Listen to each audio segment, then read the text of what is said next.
biggest and the biggest competition on the calendar now. Too many good riders out there and the level is really high. Taking a scar, getting good height and a big board off. But look at that, really kicking the foot out. There's no room for any mistakes out there. Double mega loop board off, the first of the 2023 King of the Year. Raving about that one. Let's go. Oh, multiple spins there. Oh, you can hear the screams from the beach. A lot of new faces, a lot of new tricks. Oh, losing a board. Oh, and a hard landing there. A double kite loop board off. This is going to be extreme. Oh, look at that. I don't believe he's landed that. Wow. What a move then. Oh my goodness, that was massive. That is absolutely insane. Oh my God, go massive.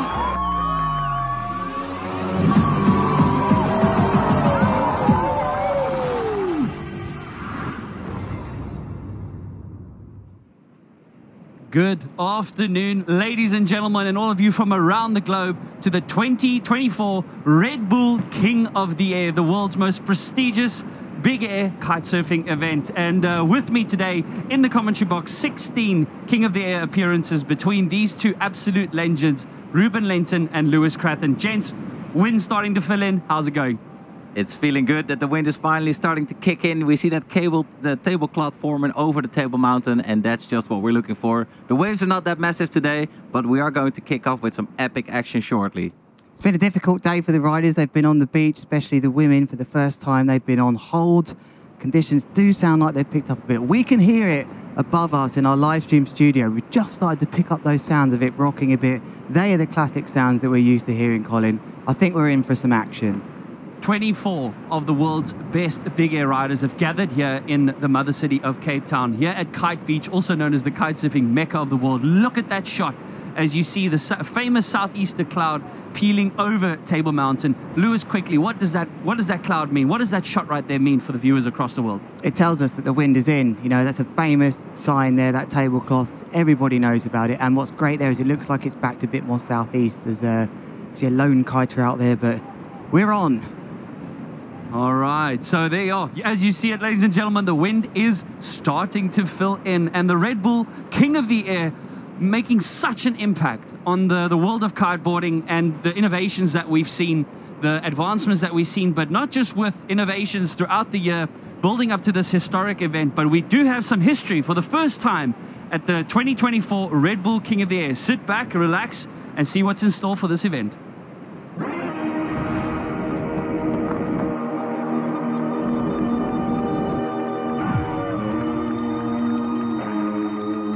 This year, Red Bull King of the Air reaches new heights with groundbreaking innovations that are shaping the future of big air kiteboarding. 3 riders here today automatically qualified based on top performances from last year.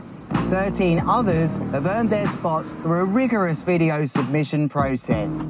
Welcome to Red Bull King of the Air. King of the Air. These qualifying events, held across Europe, opened the door to fresh talent. In Tarifa, Spain, the fierce winds whipped through Balneario Beach. Brazilian standout Josue Sanferreira took off on the wild winds of Tarifa, capturing the attention of judges and spectators alike with his power and style. Denmark's cold Hawaii presented its own challenges. Dutch talent Jamie Overbeek conquered Denmark's challenging conditions, showcasing his mastery in some of Europe's toughest waters. That looked absolutely insane. These riders, along with the riders who were selected through the video entry process and the top 3 from last year, make up the fleet of 18 riders we will see here today. We're also proud to introduce a dedicated women's division. Big air icons like Maini-Bouillot-Cho and an impressive lineup of new faces are here to showcase their skill, style, and altitude.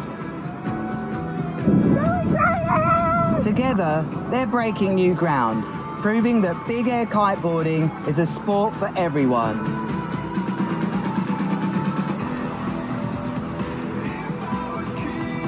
With over 11 years of history, Red Bull King of the Air remains the ultimate test of big air kiteboarding. And this year, the event stands as a symbol of growth, innovation, and the unstoppable evolution of this incredible sport.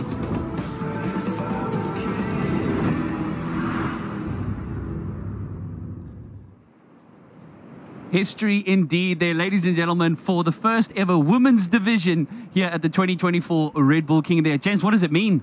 I mean, we've seen the ladies been pushing it over the past years. We've seen Angeli in the Red Bull King of the Air before, and now there's more ladies that are, or women that are actually ready to take it to the skies. Let's meet the incredible lineup of women riders. This year we're gonna have a Red Bull King of the Air women's division, and it's so exciting! My name is Iersel-Hoogenraad.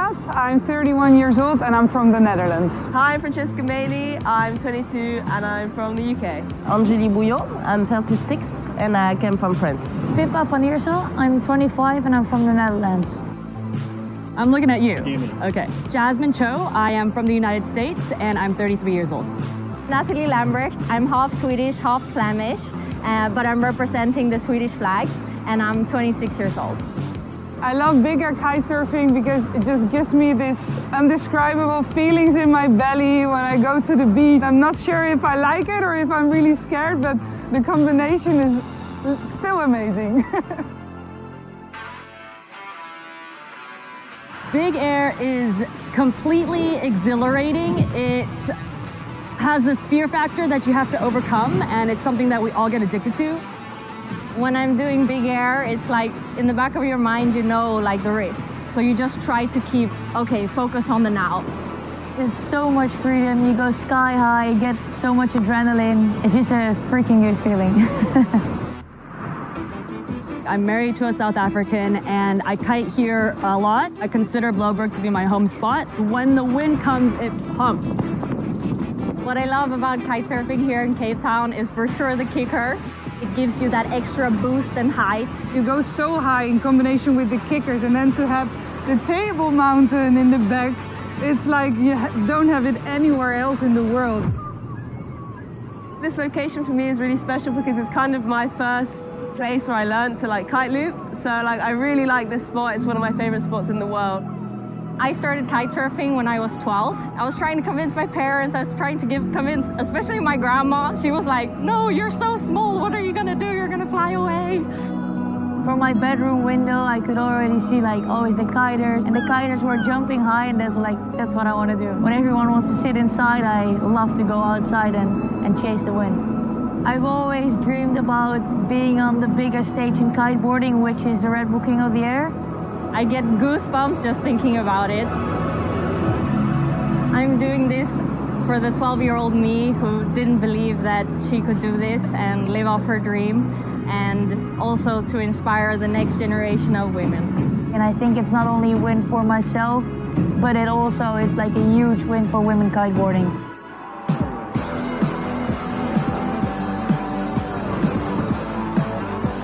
The crowd, I think, expect a big show. Do some crazy move on the water with the girls.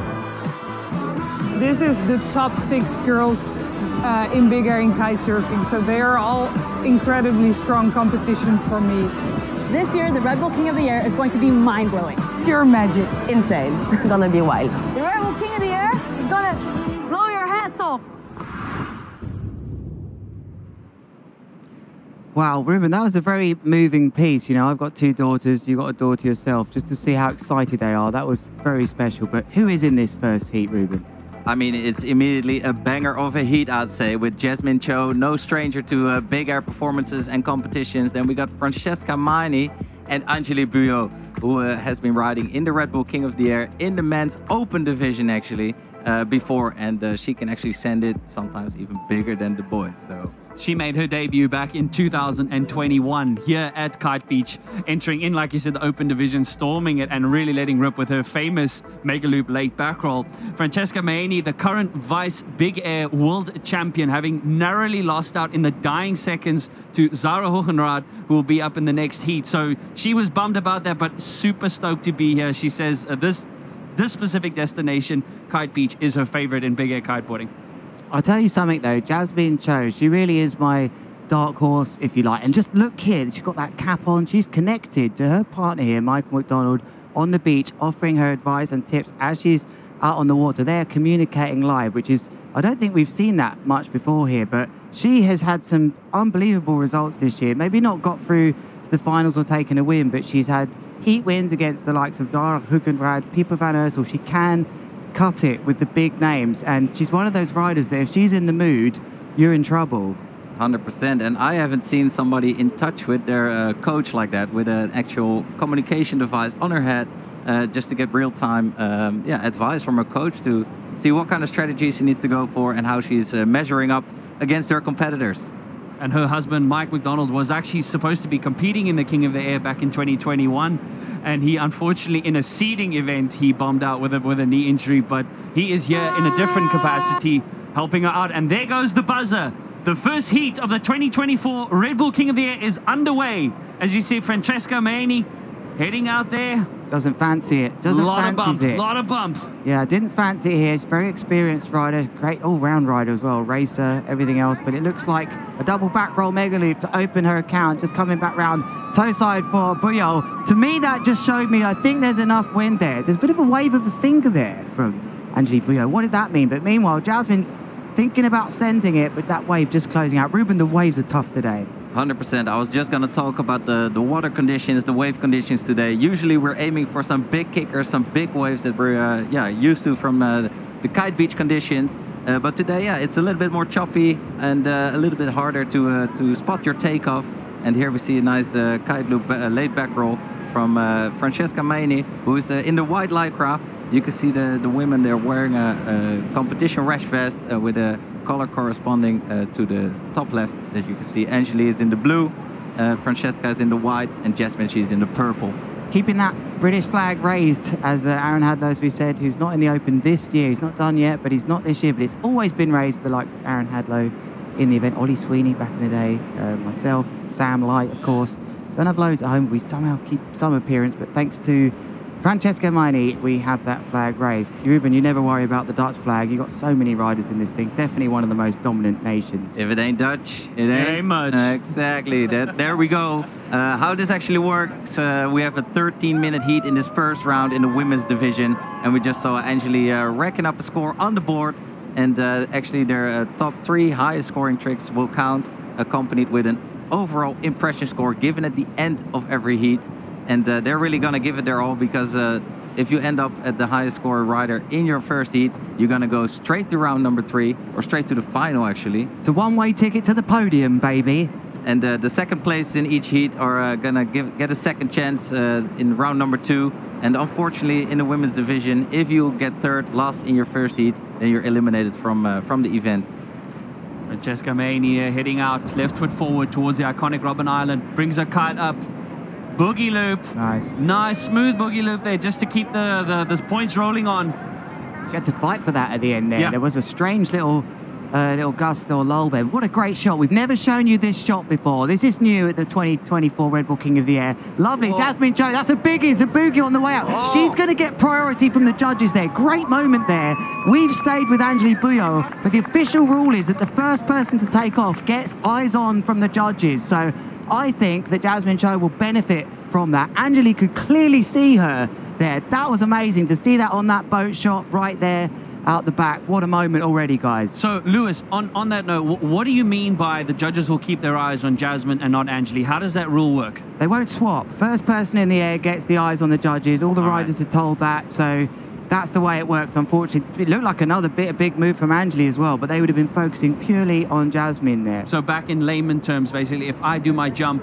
Oh, there goes Francesca with a nice kite loop board off. First one. Ooh, yeah. Landing it clean. Oh. But yeah, we've got 5 expert judges sitting in the judging tower, looking closely at all the action and giving their score for each trick. And there's also 3 trick callers, so that they can actually really know what's going on and which tricks are being landed. And of course, we're here at the Red Bull King of the Air with the best big air kite service in the world. And it's all about height and extremity. Sorry, Colin, 7.24 coming in then for Francesca. I'm presuming that's the kite loop board off. Still waiting for that 5.94 from Jasmine there as well. And actually you can see the scores on the screens there. They're out of 10, so it is a maximum out of 40 that they can score. Of course, bear in mind that after their 3 best tricks, they have out of 10 for their impression score. We're on board with Jasmine Cho, I believe.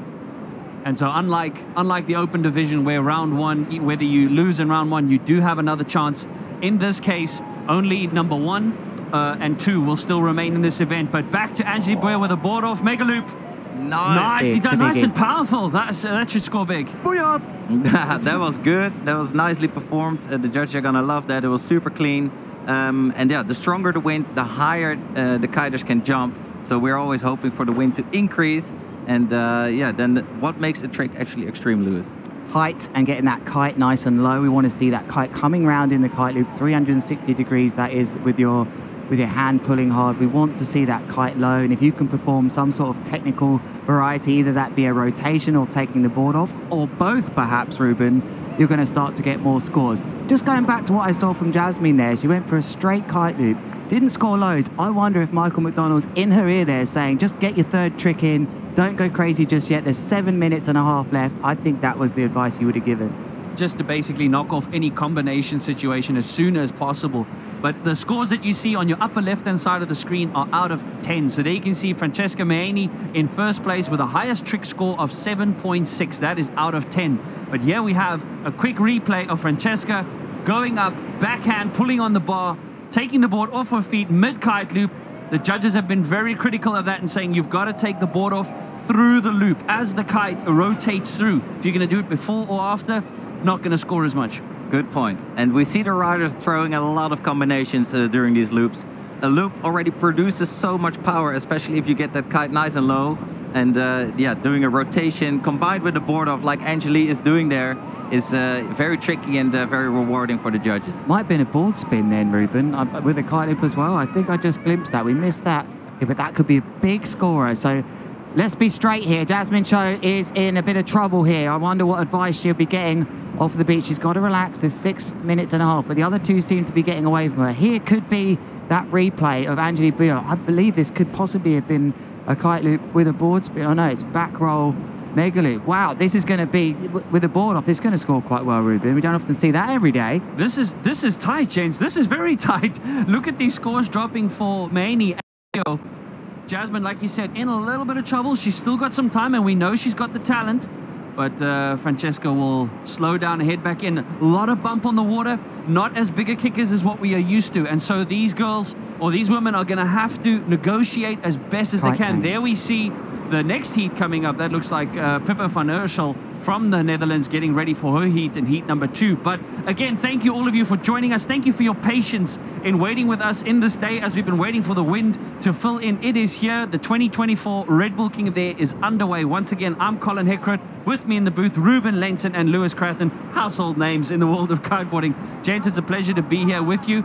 And 2 7-point tricks are dropping already from Maini. She's showing exactly why she's the vice world champion. 100%. And these riders are trying to build up as much speed, looking far ahead on the water, and then aiming for a perfect takeoff spot, preferably a nice kicker, so they can launch themselves into the sky and perform their most extreme tricks. Could be coming right foot forwards here then, Francesca Maini. She's about that time. We've lost her. We've gone to Angelique Bouillot, but I was wondering, you know, Bouillot goes right foot forwards with a switch boogie loop, attempted to grab the board.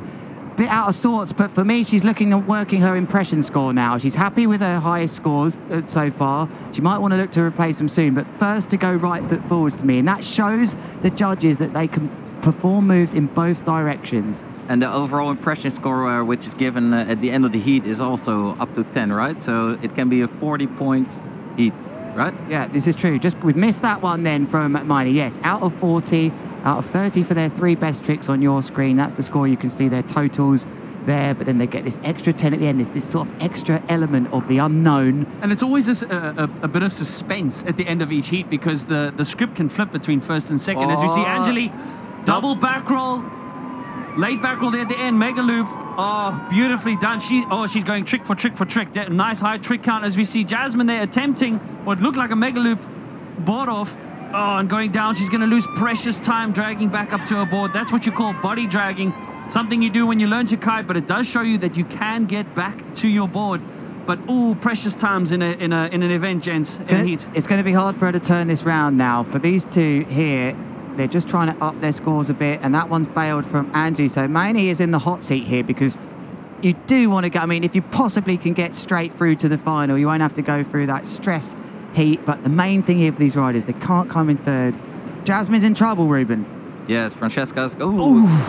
That's what happens sometimes. So you just get tripped off your edge by the wave, and you can't keep your balance.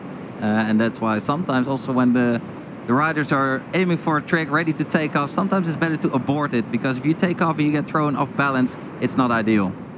We've seen some nice crashes in this heat already, and it's definitely part of the game.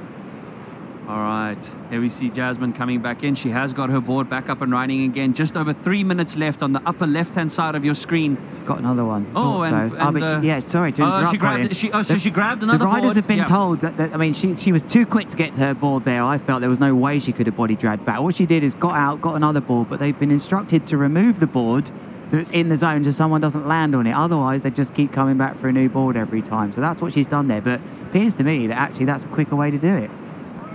Oh, there goes Jasmine. Oh, kite loop back roll, not really sticking it, not keeping it together. She was not in the flow from the start. The pressure's on, and here comes the wing being told. That was on our minds, let's be honest, subconsciously. All of us in here saw that wing on the downwinder, and he's happened to forget that it's the biggest day in the year of the calendar of extreme big air kiteboarding here in Cape Town at the famous Kite Beach. There is the backdrop with this new shot facing towards the beach. We're looking towards the east, I would say, there, as coming right foot forwards now. The pressure is on for Jasmine, but who can take this heat? There's not much separating the others. 1.5 separating the top. Easily could change with the impression score. Maini heading out, left foot forward, picking up a little bit of speed. Nope, she's going to hit on the brakes and head back in. Very challenging in these conditions, but it's about who can adapt best. And these women, wow, again, a first ever here at the Red Bull King of the Air, the 12th installment of the King of the Air since it's found its way back into the world of kiteboarding in 2013, when Jessie Richmond claimed that inaugural crown in the open division. As you see, Francesca Maini, she needs, she needed Jasmine. that. Sorry, Jasmine, she needed that. Yes, unfortunately. Not getting the height. No, not getting the height. Her takeoff was not properly, and she couldn't keep it together for a nice back roll, kite loop board off, and unfortunately crashing again. And I think it also comes down to competing, right? Keeping your head cool is a game on its own. You can say, yeah, you're just competing against yourself, but there is a clock running. There's people watching. The ocean is moving. The wind is invisible. You have to feel and time the right gusts. So it is quite a hectic puzzle where all the pieces will have to come together. And yeah, keeping your head cool is one of the main ingredients here. And obviously, psychologically, Ruben, you remember from round one where you knew you could compete again, even if you lost that. Whereas here, the third place finisher is eliminated from the contest altogether. How big is that psychology? Well, I mean, it's different for everyone, right? How much stress do you put on yourself, and how confident are you with your tricks? But even little bumps, you can perform your tricks good, but even little bumps on the landing can just throw you off and mess up your whole score. So it is a bit of a tricky game. These two started right out the blocks very powerfully, Maini and Bouillot, with their experience. They put it right on Jasmine at the start. Unfortunately, she crashed a bit, and that's why it's been tough to come back in this thing. But this is not over yet, I think, definitely for the top two. And 8.11 needed from Bouillot just to sort of be evens on points with the three best tricks, that is. But we have to remind you, there's an extra score coming in out of 10 at the end of this for impression. This is that moment in the heat, Ruben. You've been there, we've all been there in competition where it's like, I need to do something now. Last 10 seconds, what are we going to see? Yes, that overall impression score, it comes into the variety of tricks that you throw. If you unhook, if you do board offs, if you do loop both ways, the execution of your overall tricks, the flow of your heat, and just the show that you put on. But that was the end of this heat. We got a 3 transition time before kicking off heat number 2 of round 1 of the women's division here at the Red Bull King of the Air 2024 in beautiful Cape Town. No, wow. History being made there as we complete the first heat of the women's division. Fantastic effort there by them, really putting their bodies on the line with some of those crashes to entertain you viewers at home from all around the world. Once again, a warm and windy welcome as you see the wind filling in very nicely. Once again, thank you for your patience as we've been waiting for the wind. But highlights, Ruben, what a busy heat. 7-point tricks already dropping. Busy, busy, busy. I mean, Angeli definitely not scared of some strong wind and some heights. Even the women, they go above 20 meters, even 30 meters I've seen them jump. Maybe not today yet as the wind hasn't filled in properly, but there was Francesca with another banger of a move. And here, a kite loop board off from Angeli. And Francesca, I think she's coming out on top, even with that impression score that we're still waiting for. I think she rode a phenomenal heat, showed different tricks, and yeah, definitely claiming her spot in the women's final. I've just taken a look here at the moves. They're all online for you as well, the live scoring. And what I can see here is Francesca Maini did have a contra loop in her moves. Didn't see that for Angeli when I'm looking at these tricks that I can see here. I think that's going to work in her favour for the impression score as well. So for me, I think she looks like she's going to have that position in the final. She's going to be stoked. And there drops the first result of the 2024 Red Bull King of the Air. Francesca Maini taking first place. Lewis, spot on, gents. Look at that red overall impression score of 8.26. That was the score that we were waiting for at the end of the heat, stomping a win at her first ever Red Bull King of the Air with a 30.18 over a 27.14.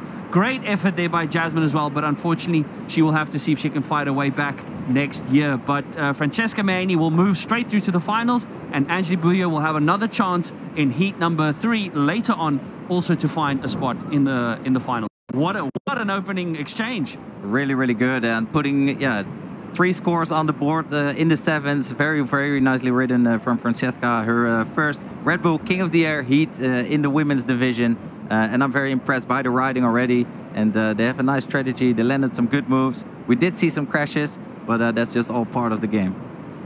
Okay then, heat number 2 coming up. Cool, there's some big names in this one. Pippa van Ursel has so close to a world title this year, and she ended up getting dumped out earlier on in that one in Gran Canaria, so had to settle for the top 5. Iersel-Hoogenraad, she was the lady that took it out, and she was our world champion. She's the current 2024 world champion. And Natalie Lambrecht, another big name in kiteboarding in big air. She's been out with a bit of an injury for a while, guys, and actually she hasn't had much time to train for this. I was speaking to her parents earlier that were telling me she's quite excited. She knows what it takes to get to the podium. Very, very good freestyler, as are the other riders, especially Pippa van Ursel. So this is going to be a toughie. 100%, and these are some incredible competitors. They have all ridden big air competitions before and are very well controlled with their tricks. So I'm very curious to see what this heat is going to bring. It's definitely going to bring some nice loops with board offs and rotations.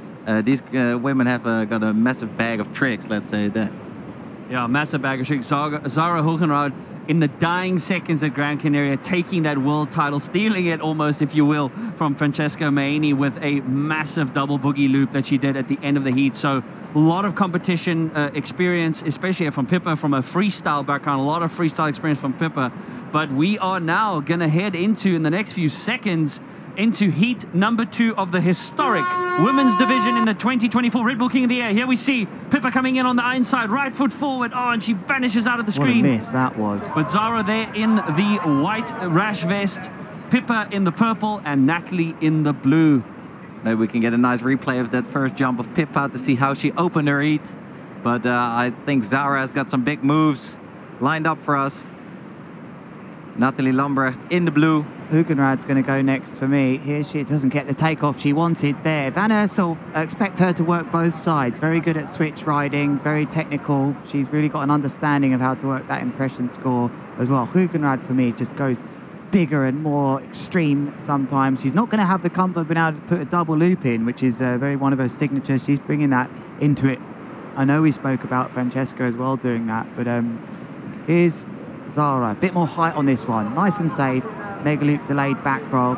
That's a nice sort of move. I think that's a standard 5, something around there for me. I don't like to get too involved in the judging, but I'm going to put it out there. Let's do it, bro. Come on, let's do it, man. I think that's a solid 5. Nice replay here. This looks like the replay from Pippa as she goes. Right foot forward, coming in towards the crowd who have been building throughout the day. A nice little pre-pop there while she goes through this kite loop late back roll. Similar score as I just mentioned. Oh no, she looked like she crashed it. That looked like a bit of a butt check. I don't think she was in full control of that kite by the end of that move. She might get a big 0. How does that actually work, Lewis, with the landings? What are the judges scoring and not scoring? She's got to ride out with power and control. This is nice and controlled. Double back roll, mega loop, lots of control. Just couldn't take it though. Was that a butt check or a crash? A bit of both. I think it was about check. So Butt basically, crash. if you land with your board first on the water and then bump your bum, so to speak, the judges will count it, maybe shave off a half a point, as we see Pippa van Iersel from the Netherlands. Boogie loop, if I saw correctly. Yeah, she looks like she's utilising longer lines then here to me than Zara. She's Another boogie loop here from Zara, which is a very controversial feeling move, Lewis. It's you're diving forward, pulling the kite in a backwards loop, and then you come out of that, and then the kite just catches you. It is a great feeling. I thought a contra loop was controversial. That too. A contra loop is when the riders jump in the sky and don't pull their kite loop with their backhand, but actually with their front hand. That's called a contra loop, which allows them to go a little bit higher and add some more variation and technicality into the tricks due to the kite angle, which is slightly less than in a normal loop. 5.06, I think that was for the mega loop blade rolls. We see another move. That's a nice one from Zara Hoogenraad. Hoogenraad right foot forwards this time. As look at running on the beach there, the support for her is this. I love this shot. It really shows a lot about the way the riders hustle the location and look to me right foot forwards that Pippa now on the inside might. Here she goes. There's the pre-pop, searching for somewhere to take off, but we've got a replay. Devastated with the replay, but look at her. Zara goes with a mega loop laid back roll on the inside. It's very as she crashed that. Dana.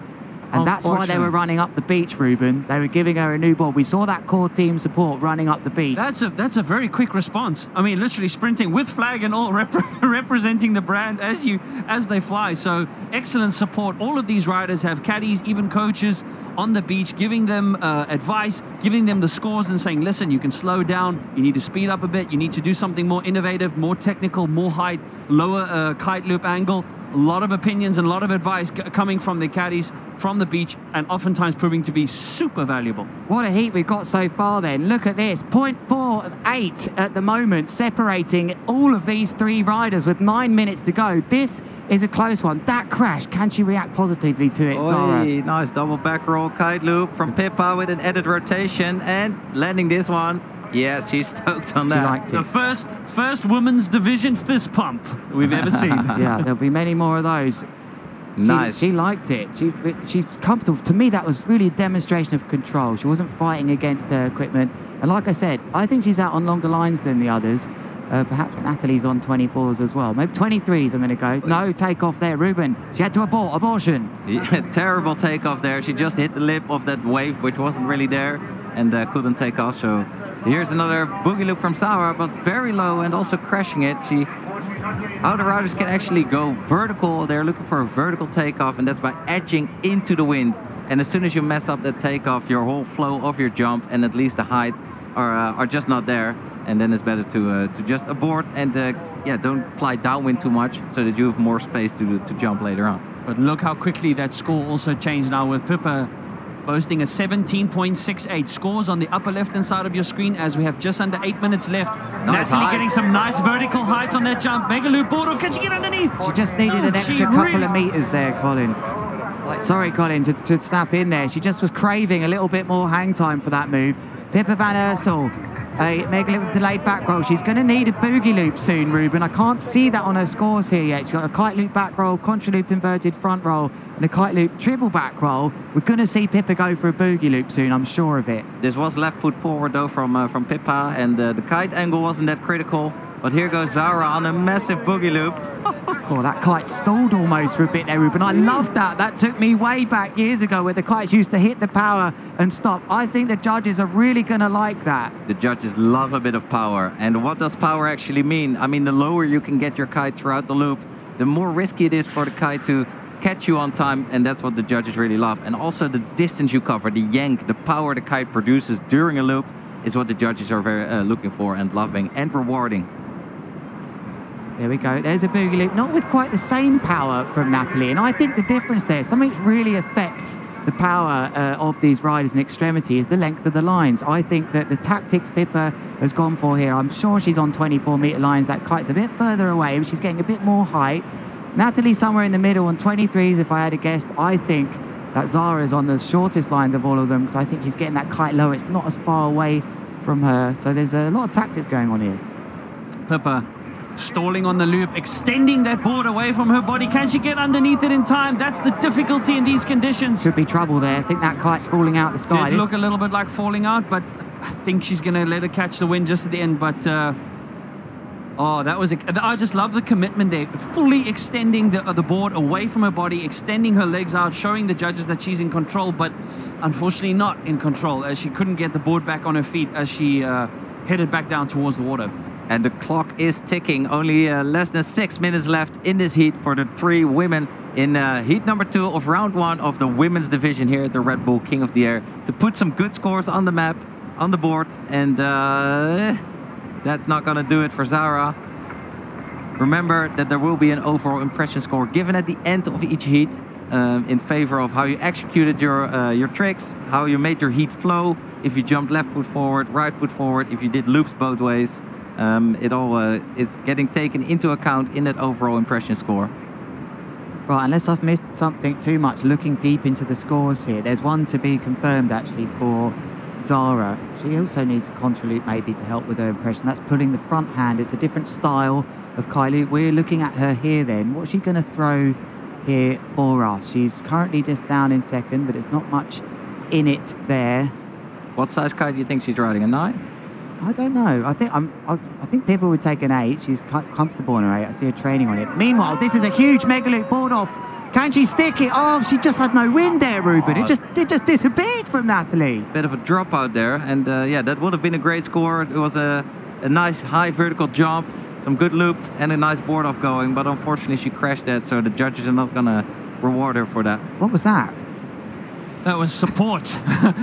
Pure support, as the public make their way to the beach here on this beautiful windy day, as we see Zara stalling on the loop, mega loop, late back roll, nice in control, just keeping the scoreboard ticking and making her way up to a 17.64.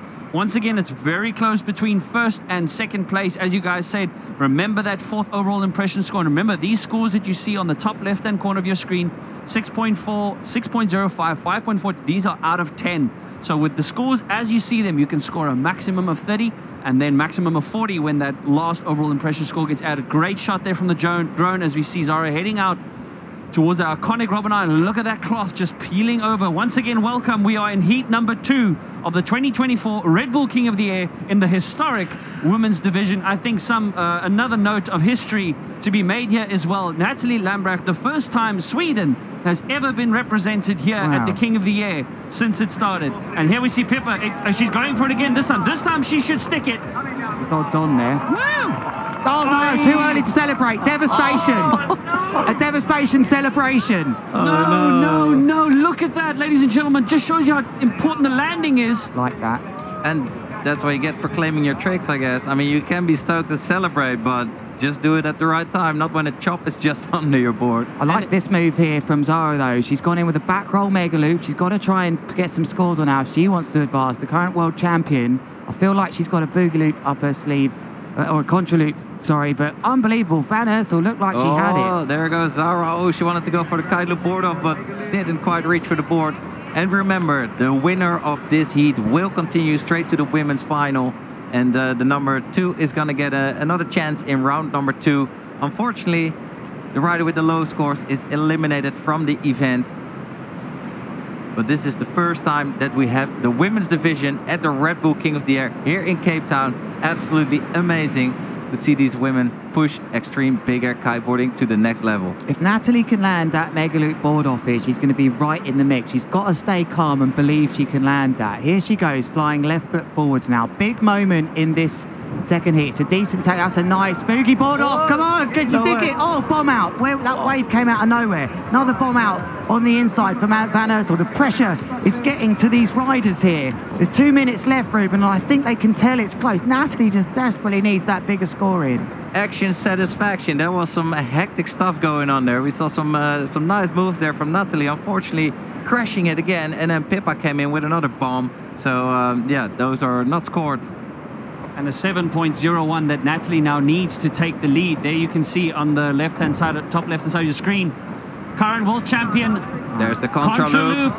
Oh, front roll counter loop. Oh, and that's why she's a world champion. Unbelievable landing on the tail. You just can't get away with that. There was hardly any rail on her board to stick that landing, and she did it. What athleticism and skill and balance there from the current world champion here, making her mark on the women's division of the 2024 Red Bull King of the Air. Unbelievable. Oi, Pippa. She can't reply. How do you reply to that? What she's just seen was unbelievable. How can you compose yourself? Here goes Natalie Lambrecht. I wonder if there'll be an issue with that board. I think the jet ski got it. She's gone again for the boogie board off, but that has just rocked this heat. That really has got into the heads of the other riders here. As 1 minute to go here. It must be getting windy in here because the soundproofing's landing on Colin's head. And look at the score that Zara was getting for that control loop, and I also think it will add to her overall impression score, which will be given at the end of the heat. We've got 30 seconds left in the second heat of round 1 in the women's division here.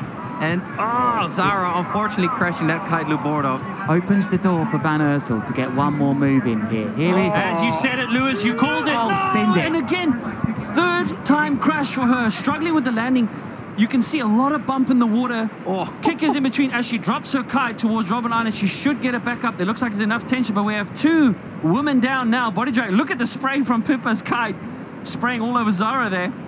Wow, very exciting, gents. Very close scores here at the end of the heat with Zara and Pippa and Natalie Lambrecht. I think them two are going to be safe, Hoogenraad and Van Iersel. Unfortunately for Natalie, she just couldn't quite get it together. But the move for Pippa was that boogie loop that isn't on her score here.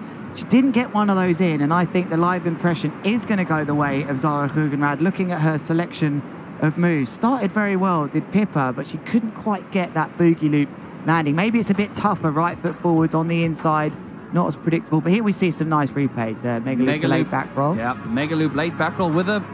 Yeah, that was a pretty solid butt check. But here we see Natalie double back roll, mega loop. And again, a first ever appearance for Sweden at the King of the Air ever. History upon history this year. Nice boogie loop here by Zara, landing that one. We did see a bunch of crashes, but there were also definitely some tricks landed.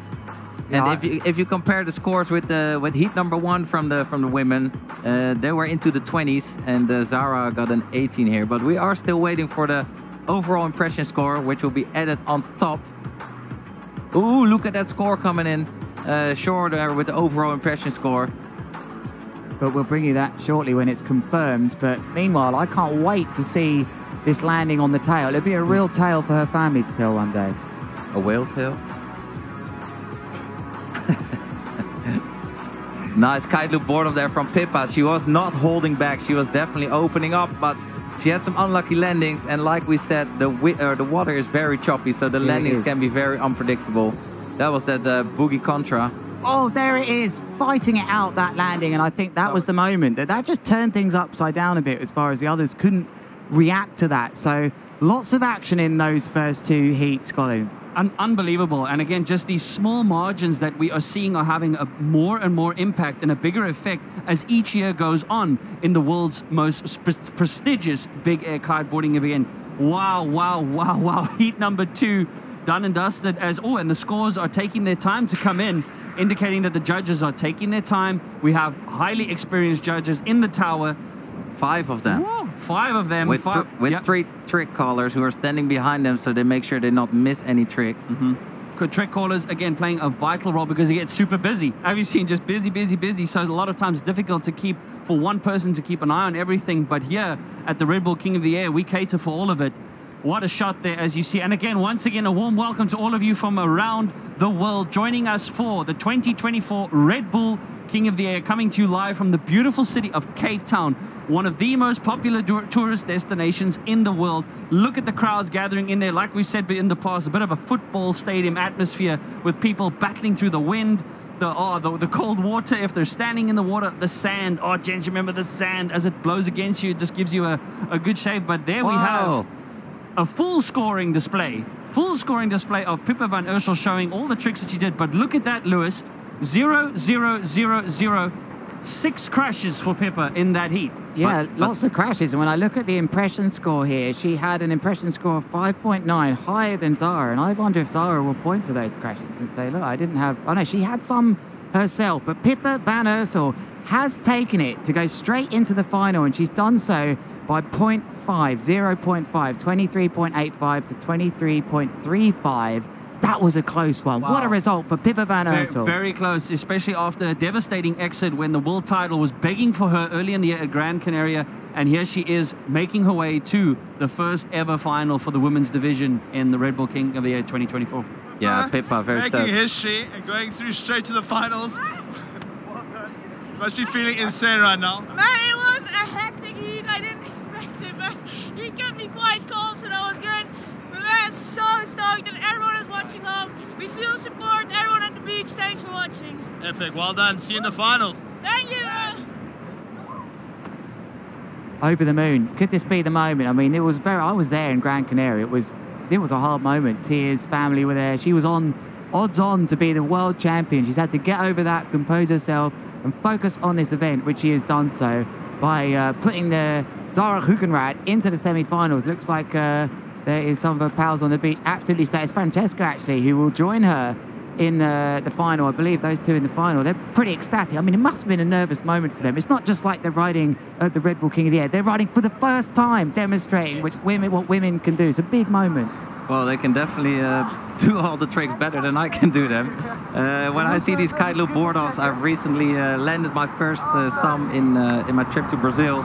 And it's just such a technical move. And to combine this with a kite loop, taking your board off and then doing rotations. I cannot even do my rotations yet, Lewis. How are your kite loop board offs going? Yeah, they look really stoked to be into the finals there. Just as good as your unhooked moves these days, probably. Cheers, mate. Unhooking is a thing that I hope to see in the Red Bull King of the Air. Most likely in the men's open division. It's going to be a very risky move. But look at Pippa. She's been frothing on this moment, riding her first Red Bull King of the Air women's division and going straight to the final. That must be feeling epic. The Netherlands claiming their first ever position here in the final, the women's division 2024. Shout out to all the support team at home, because this is not a job that I can do by myself. I have my whole team. Bruce, I know you're watching, my family is watching. Thanks everyone for supporting. I think I gotta take a deep breath. I took some crashes, but so happy to be in the final. Like, I was super stoked with the conditions. In the beginning it was light, but then it picked up as soon as we had the heat. So yeah, so good. Thank you. Can someone take off my harness? Awesome, awesome. As you see there, pure and raw emotion there from Pippa van Ursel. The Netherlands, as I said before, claiming a spot in the first ever women's division of the 2024 Red Bull King of the Air. We have just finished the first two heats of the women's division here. History being made and multiple histories being made here. What a privilege it is to be a part of this event, and what a privilege it is to be bringing to you folks at home from all around the world. Again, welcome and thank you for your patience throughout the day as the wind has been building. Please keep spreading the vibe at hashtag Red Bull King of the Air. Oh, what a shot there in front of you. Devastation there for what looks like that's what sisters Natalie are Lambrecht. for. Wow, what a raw emotion. Ruben, you've been there. Look at that shot. You've been there. Tell the viewers what that feels like, man. I mean, I was in competitions. I just never cared that much. But yeah, to see competitors care that much and really, giving it their all. This is their life passion. They've been training all year to perform here. And if it doesn't go according to plan, or the conditions are not the way of you dreamt of, it's going to be very hard to keep your emotions together. And also when you put a timer on your heat, as soon as you put a time on anything, I think stress starts coexisting and you want everything to be perfect. And then you have some nice tricks, but unfortunate landings with some chops in your way. And you have some more crashes than you hoped for. And then you're out of the event. And that was it. That can happen as well. So there's a big heat coming up shortly, which will be the real knockout one, semi-final really, of the ladies. Ruben, you said you didn't think too much about it. I mean, you were in, as my notes tell me, you were in 3 semi-finals at the Cape Town King of the Air. You converted 2 of them. You know, that's a good rate, 66% and above. You made it onto the podium. These 2 riders here have not got to think, you know, you look surprised at my stats there. Yeah, your stats are confused. I did forget the podiums I made, but... Yeah, but you got there, you know, you got there, and, so, you know, it can be easy. I know it can be easy to be in a semi-final and to get thinking, oh, I've done well here, I've got to the top 4. What does it take for that mindset to go that one step further and deliver a podium result? Well, I think you have to look at riders like Aaron Hedlow, Jesse Richmond, my cousin Kevin Langeray, who took home 3 Red Bull King of the Air titles, and just the fierce mindset and dedication and just winner's mentality all year long. This is what they live for. This is what they breathe. You have to manifest envisioning yourself on the podium and just make sure that all your tricks are on lockdown, but mostly keeping your mental game peaceful, happy, positive, and just nail all your tricks. You just don't want those regrets, you know. I have them. I've been in semis and not converted many of them, you know, and it's something you live with where you think, I should have treated that like a final. What was wrong with me? Regrets we have no use for, Lewis. Don't be so hard on yourself. You had the moment, you lived it, you enjoyed it, you were focused on other things. Life's good, bro. Oh man, there in front of you, the current world champion, Zara Hoogenraad, having been outdone in her first heat by Pippa van Iersel. So already the competition warming up, but it's amazing also to see the companionship and camaraderie amongst all these riders here every year. But what a shot there from our first ever view from a camera on the boat, as stable as ever in those choppy conditions. Amazing technology at work there, and look at the crowds building. As you can see, look at that shot there, you can see the grass that's being protected by the nets. Amazing the preservation work that has been underway here for several years now here at Kite Beach, Bloberg. You might hear those two names. It's basically the same spot. But look at the joy and excitement building here on this beautiful afternoon here on a summer's day in Cape Town, South Africa. Once again, a warm welcome to all of you as we head now into heat number 3 of the historic women's division in the 2024 Red Bull King of the Air. Maini-Bouillot from France up against Zara Hoogenraad from the Netherlands. 7 competitors in this year's event from the Netherlands. Like you said, if it ain't Dutch, this is gonna be a big upset. Like, both of these women are finalists in my eyes. They are some of the most badass riders in the sport, and now they only one spot in the final left. So who's gonna take it, Lewis? It's so easy in this position to think to yourself, I could have done without this. Maybe if I just landed that move in the first round, I'd be just like those 2 women over there in the final. You got to get that out of your head straight away and to start focusing on this. If that starts overtaking in your mind, you're in trouble, you know. You've got your world champion to your right-hand side there from the Netherlands, Maini-Bouillot, one of the iconic riders in big air. And I wonder if this experience of competing here before is going to play in favour of Maini, but I wouldn't want to call this. As far as I'm aware, this is a straight 50-50. I mean, they had a small break. They were able to reset themselves a little bit and amp themselves up for the next heat.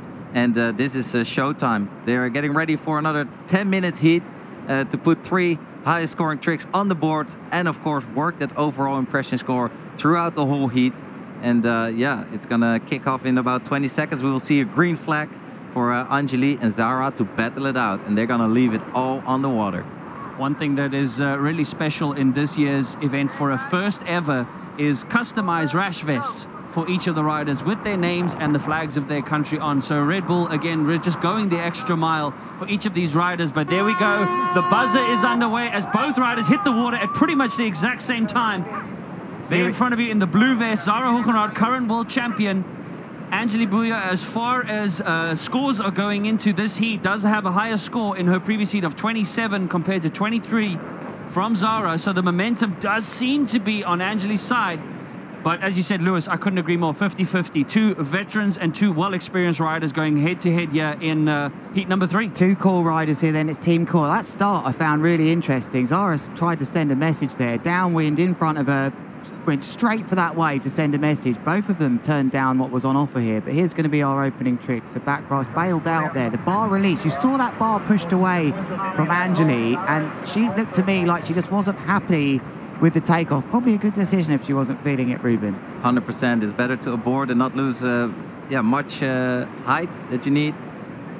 And then abort it. Also, the foot slipped out on takeoff, and then you're just not in control. So very well handled by Zara to just send her kite down, very controlled, and go back and set herself up for her next trick. Tentative start to this semi-final. I think we missed a trick there in the beginning from Maini, to be honest. She landed something already. I'm not sure how big it was, or if there was a score on the board for her already. Was it a biggie?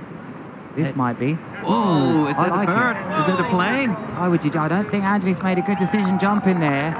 Oh. Had to bail out in the end, but that was too much. I mean, there's a great example of how the judges would have been fixed to the rider that jumped first. That was Zara Hoogenraad. I think sometimes you just see such a good takeoff, it's hard to change that mentality. So Maini-Bouillot went for it anyway, probably saw in front of her Zara, you know, maybe it was a lot to take in, and then eventually bailed out and crashed. So it's 1-0 for me to Zara here.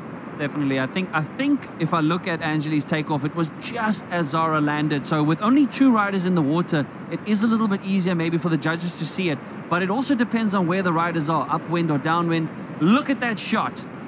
And both Zara... One of the most beautiful places in the world. And both Zara and Angeli, they love strong wind. Like the stronger the wind, the better they perform. And the higher they jump. And here we saw Angeli stomping another trick. Not sure what it was. And there goes Zara on a massive boogie loop. Oh, stalling on the rotation. Ruben, you like that one. Oh, nice and inverted. She really dove into that, put her legs up, and yeah, got the kite around nicely. Good technique that. You got to block it out on that move. Ruben, you invented that move. And for me, and that move for me is something that if you get sent into a second rotation involuntary or you keep going, you haven't got the core tension right. It's got to be blocked out halfway around, bar in. Good example of that. So welcome back again then to Cape Town. It's Kite Beach, the mecca of kiteboarding. In the studio here with Colin Heckroot, Ruben Lenton and myself, Lewis Crathen. You have joined us, or maybe you've been with us all along today in this epic day of action which has delivered the goods in Cape Town. There is the lovely shot of Table Mountain and the tablecloth. And coming into the beach, Zara Hoogenraad, I wonder if there's a word there. Iersel-Hoogenraad-Lambrecht will be competing. We've missed another one here. And a landing from Maini-Bouillot. Looked like a board-breaking landing, Ruben. You stomped it. That's what we like. And Zara's heading out. The competitors, they are riding out. They are scanning the water far ahead, looking for that kicker, which Zara just didn't time too well over here. Unlucky. Didn't feel it. Kicker timing is everything today, gents. Very crucial, and it's so hard to read the water. Sometimes it's a bit steeper. The wave will curl up a little bit faster than expected, and it can just close on you whilst you're taking off and just throw you off balance and mess up your whole move. Let's be clear, guys. These conditions, these waves aren't the usual ones. That looks a bit kinder from this shot up here, but it usually does looking down aerial. This is a challenge for these riders today, but they're professionals. They're the best in the world. And they should be up for it. They've got to make decisions very quickly, Ruben, as to if not to take off. There's a nice little kicker on the inside here for Zara. A nice vertical takeoff. She goes for a boogie contra loop. Very, very nicely pulled with her front hand, with a front rotation, and very clean. Loving the commitment in her rotations, slowing them down, showing the judges I'm in control. It's not like a loose and wrangly, but yeah, back to the action. Commitment is everything. Here goes Angeli with a nice kite loop board off and landing it clean. She needed that. She did. Big moment in this heat. Look at those scores. This is close. Barely half a point separating these two with 5 minutes left for one of these riders in this competition, because they're going to be out. Someone's going to go through. Look, they're changing places pretty quickly here. Both of these women already with a 7-point trick in the purple vest. There goes Angeli again. Up in the air. Board off, mega loop. I don't think she's going to get it back on. It was too much of a yank. And look at the distance she traveled. That you could away see from a board, away from a board as well. Yeah. The board dropped, but these women, they're flying so far.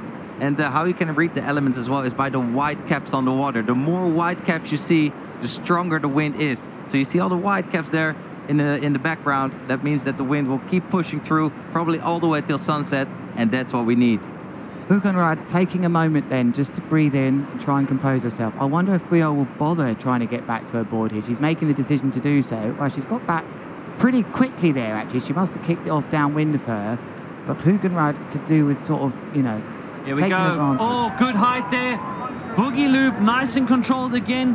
Maybe needs to start thinking about variety, I would say, Zara, just to add to that overall impression score. But I love the height that she's getting. Nice and vertical, but also getting a bit of that horizontal pull. The judges were clear this year. They said they don't want to see just straight up, straight down. They want to see up, horizontal distance travel, and then head down. What I would say, that's a repetition of one of her high scorers. The 6.18 is a boogie loop she's already scored, so she's repeating that move again. I think she's craving a mega loop board off, but she might have just seen Angeli crash like that and be a bit put off by, with 4 minutes left. I think maybe a smaller move in a different direction could have been a good move for her, but she's the world champion for a reason, and she'll likely answer back. But it looks to me like Maini-Bouillot, I don't think she's going to bother tricking in there. This is a tight one, guys. Like, this is getting really down to the wire. I'm scared. But 3.5 minutes on the water left in your heat is still quite some time to put tricks on the board. And yeah, it's just all about strategy and what you're gonna go for and what you're gonna land. And then that overall impression score, which is very crucial, which makes up 25% of your overall score. Angeli tacking her way upwind. These riders do have to perform the tricks within the competition areas. You see Zara this time going for the Megaloo-Bordorf. Is it on? She's got it. Similar landing to the previous heat, sticking it. That could drop away the 6.18 in my opinion. That is now edging it for me because these two had slightly different moves counting to sort of level out their impression score, being that Zara had she had a contra loop, whereas Angeli had the Megaloo-Bordorf. Now Zara's got her feet out of the board. Maybe not as impressive for me as the Megaloo-Bordorf or the Kite Loop-Bordorf from Angeli, but however, she'll be looking at that impression score and thinking, at the moment, I might be in favour because this will get close. I'm sure Angeli will reply to this, but the pressure is now on her. A lot of white caps building there. If you look out, oh, there we go, a 7.62 from Zara Hoogenraad from the Netherlands on that Kite Loop-Bordorf. Lewis, as you said, just adding and really jacking up that score. I think that score, that 7.6, might initially seem a bit high, but she had a lot of height. She had a lot of height on that one, and I think the judges have rewarded that. Angeli's in a place that I think she's been in before. It's a bit like this with her. She gets so close to making it to the big finals and taking. She has got to the finals, but can she compose herself? This would be a real test. What is she going for? Oh, Kite Loop. Back if roll she board lands off. this, if Feet she didn't go in. Not having it. The feet just didn't go in nice and quick there. I think that she had to up it a little bit. She will get another chance for a big one, but the crashes are built up for her a little bit now. She's about 2.5 or 2.3 roughly down. It's for her to do now. And I wonder what Zara has been told. They would have been telling her on the beach, look at your scores. I'm trying to take a quick look through her scores now. Zara Hoogenraad, boyfriend Iersel-Hoogenraad-Lambrecht, he'll be up first in the opens division. Zara, oh, bit of an awkward bounce off the look at her 1 foot coming out the board. She should be okay with that. Ruben, interesting example there of timing on the kickers. 100%, yeah. Once 1 foot slips out, it's always better to get rid of your board, but you also don't want to be too far distance from your board when you crash, because that takes valuable time, especially in this last minute, to secure your place in the final. Only 1 spot left in that final, and Zara is well favored with her points right now. It got very serious there. Big devastator for Angeli there. His kite slammed down. She just crashed, I think, and the kite went slack. So unfortunately for her, she's got a lot to do here with 40 seconds left. And I wonder, what is Zara thinking about? I think she should be going for some sort of back roll contra loop, maybe something. She's going to come right foot forwards, I believe, guys. I think she can take it easy. I think it's pretty clear that she's 2 points ahead. The overall impression score is going to be pretty similar. She doesn't know that, though. Yeah, of course. She does? She can feel it, that she landed some good moves, like she's chilling. She showed why she is the current world champion here, but still, nonetheless, world champion or not, this is the first ever women's division here at the 2024 Red Bull King of the Air. Thank you again for joining us as this heat winds down. One more banger. There we go. Boogie loop. Boogie loop, nice and smooth. She should land this. She's been excellent on her landings in both of these heats. To seal the deal, I think she just repeated another one. There is the end of the semi-final, and it looks to be curtains, unfortunately, for Maini-Bouillot-Cho. Wow, wow, wow. Raw excitement and emotion. Zara will be super stoked. Yeah, I think we can call it, gents. It looks like she is through to the first and her first Red Bull King of the Air final. What a shot there. Heading out towards the iconic Robert Island. Ruben, look at those. Look at that wind pulling in, bro. Doesn't that make you want to get out and kite? The wind is definitely pulling in, and that's what we're used to here at Kite Beach, Cape Town. Also known for the beautiful sunsets. It might gonna give us some glare on the lens, but yeah, the action will continue to build, and we're here for it. And here's a nice replay from the previous heat between Zara and Angeli. This was very exciting. Angeli there coming inside with a boogie loop, front foot, right foot forward. Nicely stomped. Nicely done there by her, but if the control extension, the judges were probably like, yeah, man, come on, score that girl, score. That was really, really nice. Back roll kite loop, board off, and unfortunately not landing that one. And unfortunately, if you do look at the, again, just really committed Zara Hoogenraad there with these rotations, the front rotations. but unfortunately Angeli did have 4 crashes that were not in her favor. But this was not her first time there. In fact, I love that flag. It says, "We love Angeli." That's the second time we've seen that flag. Last time I saw that flag was in 2021. But there are the results as expected, with a solid 30.04 from Zara Hoogenraad, the current world champion, making her way through to her and the first ever women's division final. And look at that impressive impression score for Zara with a 7.96. Making her total score come to a 30, which is very, very good, because yeah, the highest you can score is 40 overall. And yeah, with these conditions, absolutely great job by Zara Hoogenraad for taking the win and securing her spot in the final to join Francesca and Pippa coming up later. Unfortunately for Maini-Bouillot, she's out of the Red Bull King of the Air 2024. But what a show. And she's really stepped it up there, guys. When I look at her score, 23.5 in that first heat. She's just upped it to a 30. Ever of the women's division. Oh my God, yeah. How are you feeling right now? I'm so stoked. I had such a bad heat because I lost my contact lens, so I couldn't see anything, and I thought I lost. I couldn't see the time and everything, but I'm so happy with this heat because I landed almost all my tricks. So really You actually also got the highest scoring trick of the event so far, a 7.62. Yeah, so well done for that. Thank you so much. Thank you. Are you ready for the finals? What's the mentality coming into the finals now? I'm really ready, but I really have to carry my boyfriend now because he's in the next heat. So all the best, all the best. Go for it. I will Cheers. do you later, okay? Carl Ferreira, thanks so much for that excitement. Look at Zara now exchanging blow for blow as we will slowly make our way into the Opens division. Wow, that was super amazing. And there she grabs the phone. She's now going to exchange the favor to Iersel-Hoogenraad, who will be up in the first heat of the Opens division. But raw emotion. Oh, and it is still raw for our competitor from Sweden, Natalie Lambrecht. But she can be proud. You can hold your head high. A great performance here at a historic first at the Red Bull King of the Air. But again, oh, a loss is tough to deal with, boys. I wonder if it just came a bit early for her. She's had the injury. She's been trying to come back. You know, we know firsthand that these riders have to be so committed in the training and preparation and riding all the time. It's a tough ask to come here after not much practice and go straight into like the biggest heats of your life. You know, it's a lot to deal with, Ruben. 100%. And I also want to give a big shout out to our sponsors of the event.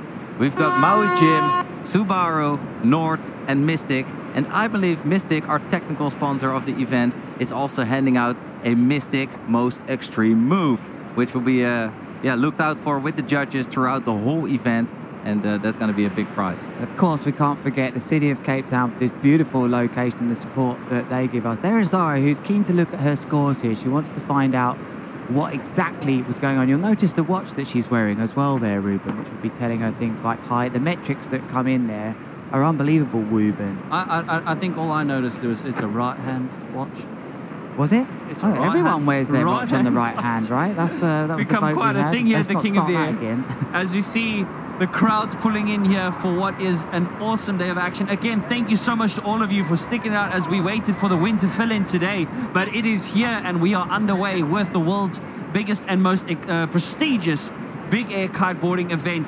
Crowds are building. Those of you at home watching from all around the globe, grab a Red Bull, grab a seat and enjoy the biggest and best big air riders go head to head, and we will be bringing you the Opens division shortly, so please stay with us. Oh, on that note, here we go.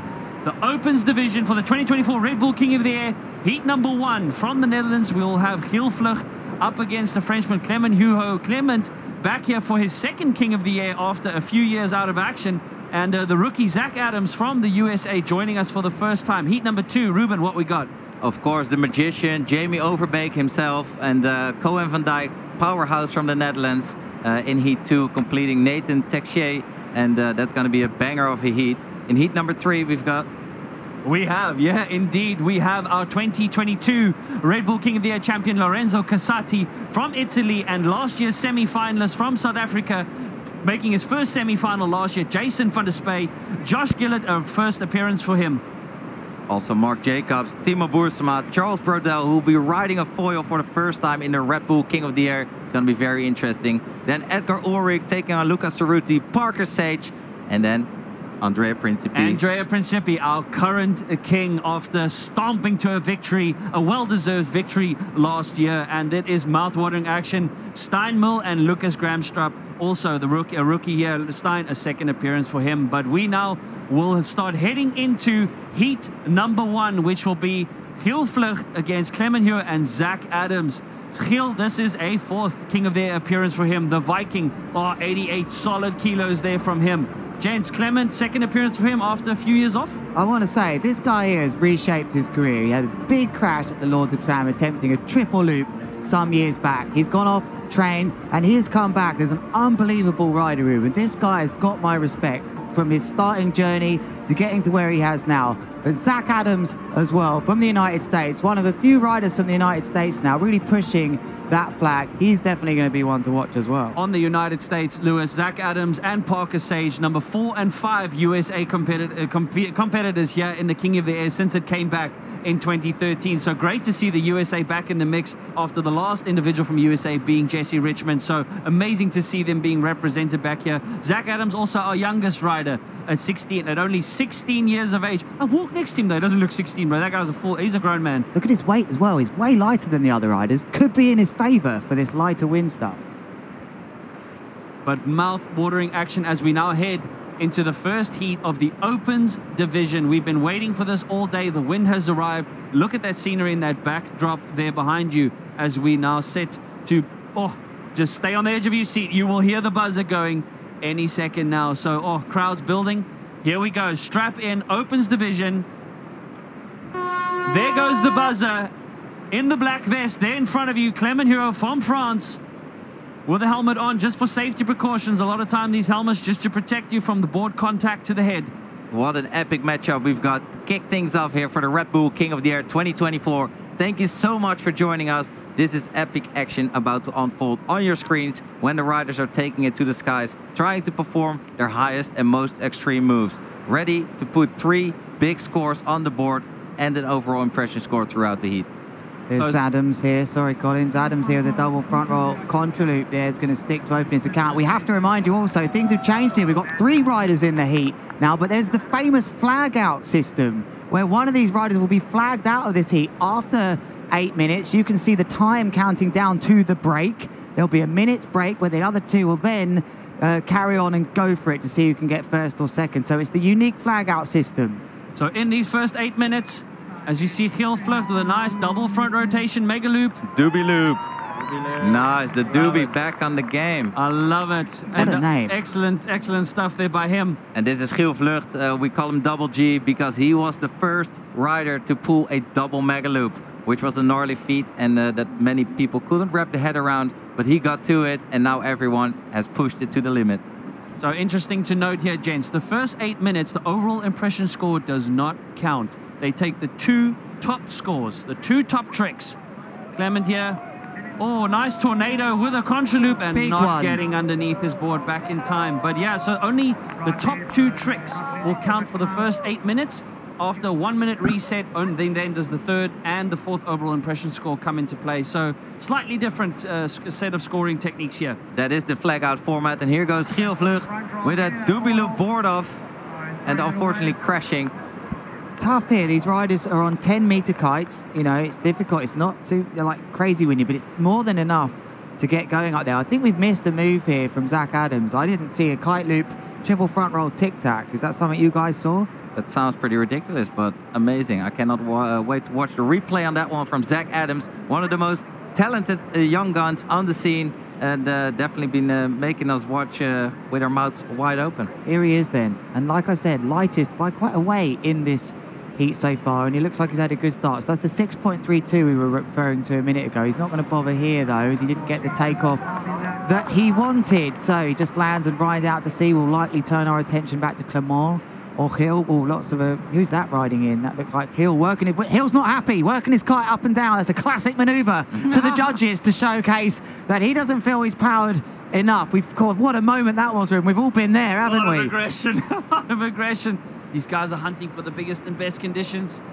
Of course, always hoping for more wind, bigger kickers. We always want more. These guys are hungry for the power. And here we see Clement going for a very low kite loop back roll just board getting off. it round. And I wonder if the wind's pulled back just a little bit. But and I can't stop going on about this. There was a big weight difference here. Zach Adams, how old is he as well? He's very young. Is he 16? Very young, you know, like.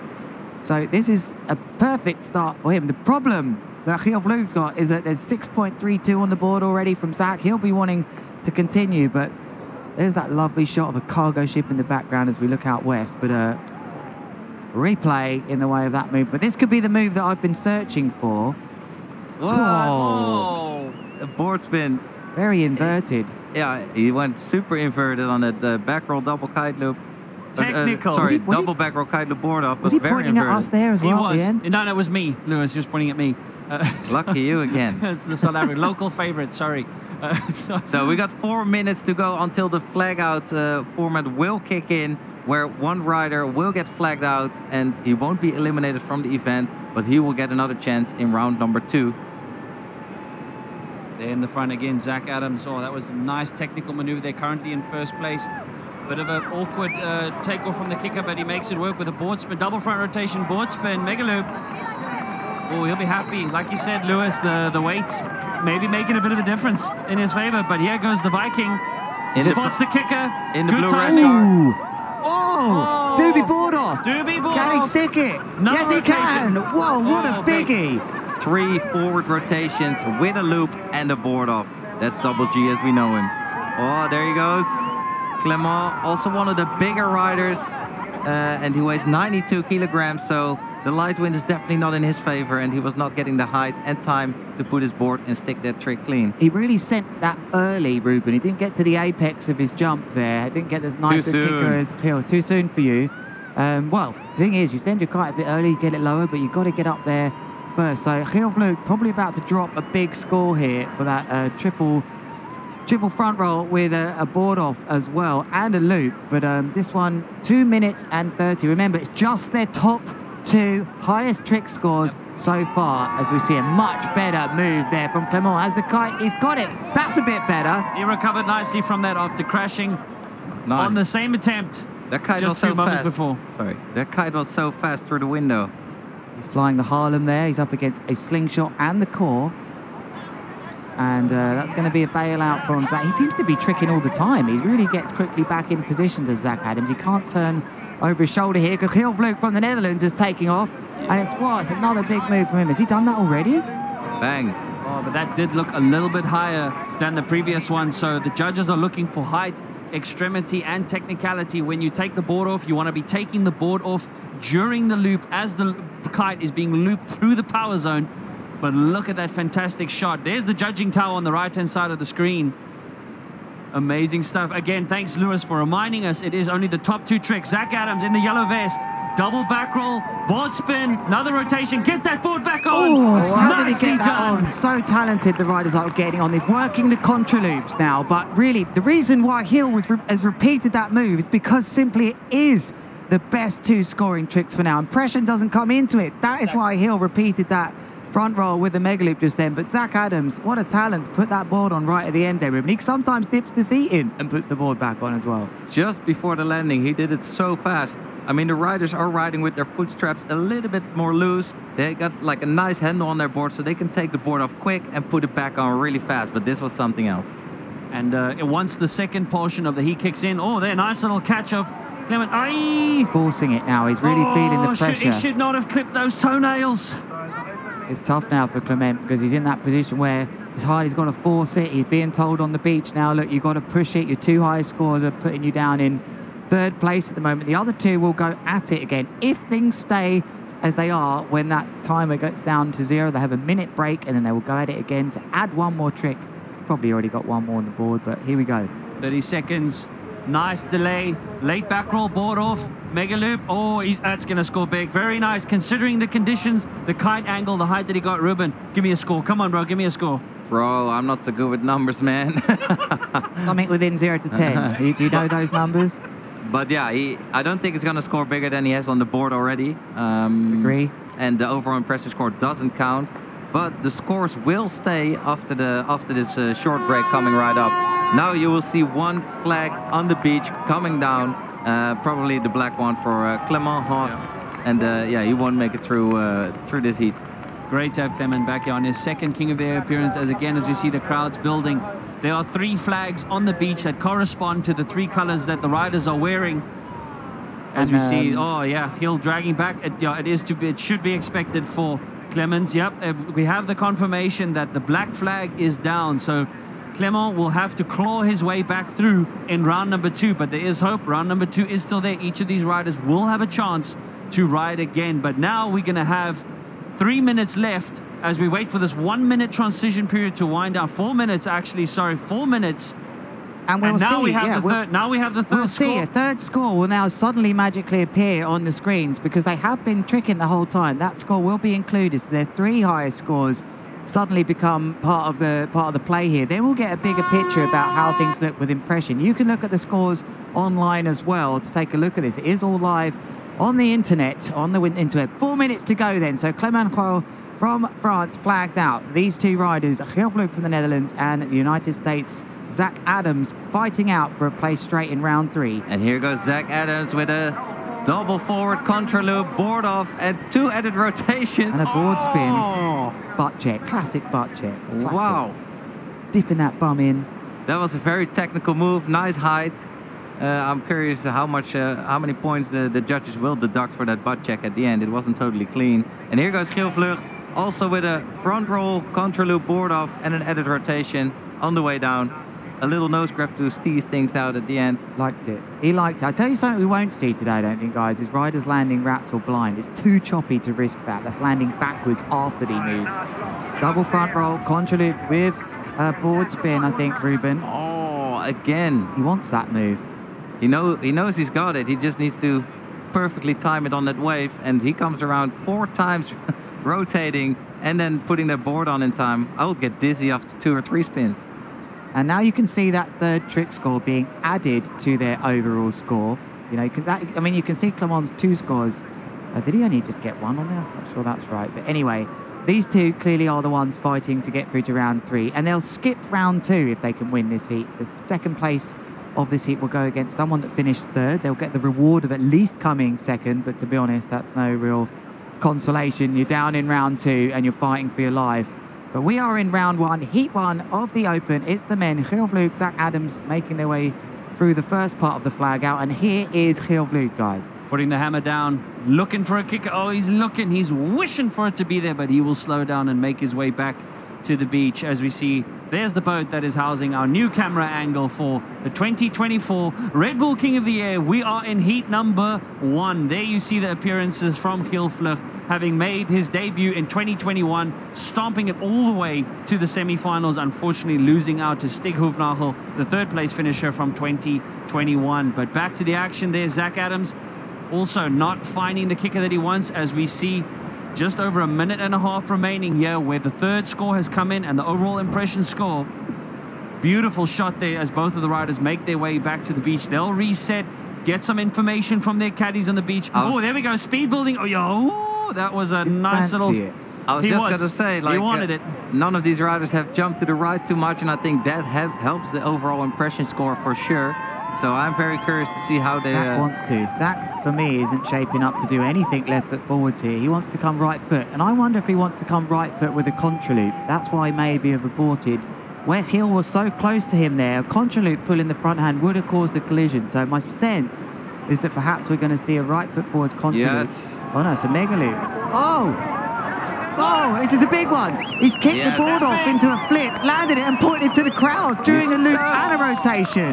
Absolutely psyched there, Zach Adams, after stomping that trick. I would love a replay on that. It was a nice mega loop, multiple rotations. I think even a tic-tac in there. That's when they grab it by the fin, the board, take it off and flick it to the handle. And there goes Iersel-Hoogenraad, also nailing one to the inside. Tough landing that would have been there. He just disappeared in the waves on that shot. So he was trying to just work a bit more switch riding, but what a move that was from Zach Adams. At 8.40 coming in. I think that's the trick of the day so far. Definitely. Iersel-Hoogenraad there. Double back roll kite loop and an added rotation, but not the height and power he was hoping for. But unbelievable, Zach Adams putting an 8.4 on the board. And I'm still looking for that replay. Here it comes. Here you can see Zach, right foot forward. Hand off, nice and calm. Sends it, goes into that very inverted move he has. Flips What? it forward after that back roll multiple times, Ruben. Look at that control. That is definitely a first. We've never had more than one rotation of the board flip here at the King of the Air. That's a first, boys. It was not a board spin, it was a board flip. They fully chucked the board into the air, letting it up to the wind. It can fly away, it's hard to catch. And then he's spinning twice, catching it and putting it back on. Let's dive into some highlights gents, here. Heat 1 of the Open Division done and dusted. Lewis. I mean, Hoogenraad has such a lot of experience, but this rider here, Zach Adams, getting lots of height, including lots of board spins, rotation. He looks so in control. I mean, Hill, if it goes the way of Zach, which one feels it might do, Hill's going to look back at this and think, what the hell happened here? Zach just went into another gear. I mean, great landing from both of these riders. They started to really put a lot more landings in than crashes. That was the move that caught our attention. Look how comfortable he is rotating at the end after that double flip as well. Ruben. Double back roll, mega loop, a double board flip. That's pretty sick. It's just, he puts the board on so quick and his rotations are so inverted. It's absolutely incredible. Here, look at that board spin. 4 rotations. Unfortunately, not getting that landing super clean. Little butt check there, but unbelievable riding from Zach Adams here. Look at those flags now. They're really starting to go. That's a good shot of the flags there, corresponding to the vests that the riders are wearing. And they're the confirmation with a stomping 8.2 overall impression score from Zach Adams, giving him a total of 29.52. 8.4 is definitely the highest score that we have seen in a while, I would say, here in round number 1. 8.4 individual trick score. Iersel-Hoogenraad there, a comfortable win there for the rookie. Zach Adams will make his way through to round 3. Iersel-Hoogenraad along with Clement will fight their way back in round number 2. So still plenty of kiteboarding left, and the spectators just building more and more and more. Gents, 2024, it's underway. It is underway. Just interesting. I'm looking at the heat ladder here. Iersel-Hoogenraad will go up against third. That's last place in heat number 3. Lorenzo Casati, Jason van der Spey, and Josh Gillit. 2 South Africans in there. Maybe one of them end up there with the performances of Lorenzo Casati recently, so he's going to have some hard work to do in heat 11. He will get the benefit though of being 5th in order of that round 2, so hopefully the wind is built for him. I think he does like a bit more strong wind, but tough deal for him. He just came up against someone ripping with no fear. And what a day here for the Red Bull King of the Air 2024. We've been waiting all day for the wind to fill in, and let's hear from the riders. Competitor in this year's KOTA, you've just won your heat and gone straight through to round 3. How you feeling, buddy? I'm feeling fucking... Can I swear? Oh, God damn it. I'm feeling so epic, man. I mean, it's blowing finally. We're in like the nicest place on goddamn earth. And I shot an epic heat. Look, this is so sick, man. You also scored the highest trick of the event so far with an 8.4. Did you know that? That's pretty cool. That's epic, man. I'm so hyped. Well done, buddy. See you in round 3. Okay, we apologise for the colourful language that you may have heard there, but that was a very excited Zach Adams, who we have to say, really happy to, just stoked to be here. Reminds us of just what it means to these riders to be on the water, Ruben. Absolutely frothing there. He's super happy that the wind finally did come through here at Kite Beach, and he was able to perform some of his most exciting and extreme moves in front of the spectators here. And in the next heat, we also have some heavy weights coming up. Jamie Overbeek from the Netherlands, known as the Magician. Then Koen van Dijk, known for his powerful style of riding. And then Nathan Texier, also a very technical rider. And these are 3 young guns who are taking it to the next level every session they go out. Jamie Overbeek, 2022 podium finisher on his debut. A year where we saw all 3 finalists, rookies in the event, and Jamie, who was not even supposed to be competing that year due to an injury from Ayrton, who had to pull out in the beginning, found his way through all the way to a final. Koen making semi-finals here before on his debut, knocking out Aaron Hadlow in his first time here. So Koen, a very competitive and aggressive rider. Nathan, tell me a little bit about Nathan, guys. Yeah, up and comings on the duotone team. The other 2, of course, we'll bring in a second, but Nathan is up and coming young rider. And he really made an awesome video to get into this thing. He's training super hard, very impressive out in Tarifa, some of the things I've seen for him. So let's see what he can do. But yeah, we have to remind you that Koen van Dijk will be on the North Kite, and on the F1, it's going to be Jamie Overbeek, who he's a pretty special rider, isn't he? He's definitely not bleak because he has got the most technical tricks in his bag and he is ready to go. Here we go, Jamie Overbeek in the blue vest. Chased out. Oh, he's getting blocked. Whoa. What a block out. Whoa, like Nathan, the Frenchman, throwing it down. It's like, I'm downwind. I'm going to go for this kicker and send it and open the heat nicely with a double back roll contra loop board off. What a technical move. Oh, what a fight. What a fight to land that. Oh, that was really... There goes Jamie Overbeek, very controlled. Oh, unfortunately not hitting that kicker right. That was interesting. I wonder if that was a passing of the North Kite of Koen van Dijk. It appeared that he was taken off. Then I saw a North Kite flying through. I wonder if there was a quick transition there, Ruben. Interesting tactics that could be at work here, but we are in heat. Gentlemen's agreement. 2. Gentlemen's agreement. Heat number 2 of the Opens division as we see Koen mega loop, late back roll board off with a nice nose grab on the way down, showing full control.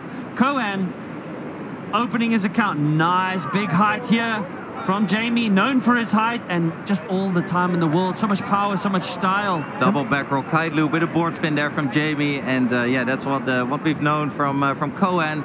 The angle that he had on his loop there, the way he took his board off, the way he had the rotations, it was looking solid. It's great to see Koen van Dijk here in his element. You know, you can only go back to the Lords of Tram this year, injured in the commentary booth, saying, you know, I'm injured, like waiting for his time. He's had some good results. Podium at Cold Hawaii. Jumping to the inside here, Dijk-Texier with a triple back roll.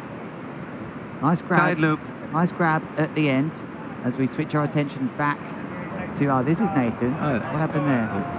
It's a bit of a mind game. Nathan, the rookie. We have 6 new riders this year in the Opens division. Great to see the talent coming through. Lewis, you may... Oh, let's keep back to the action before we get to stats again as Jamie... Yeehaw! Oh, this guy makes it look good. What a steez master. On his F1 kite, feeling very happy, confident. Definitely always jumping one of the highest on the field. And yeah, always so technical with his tricks.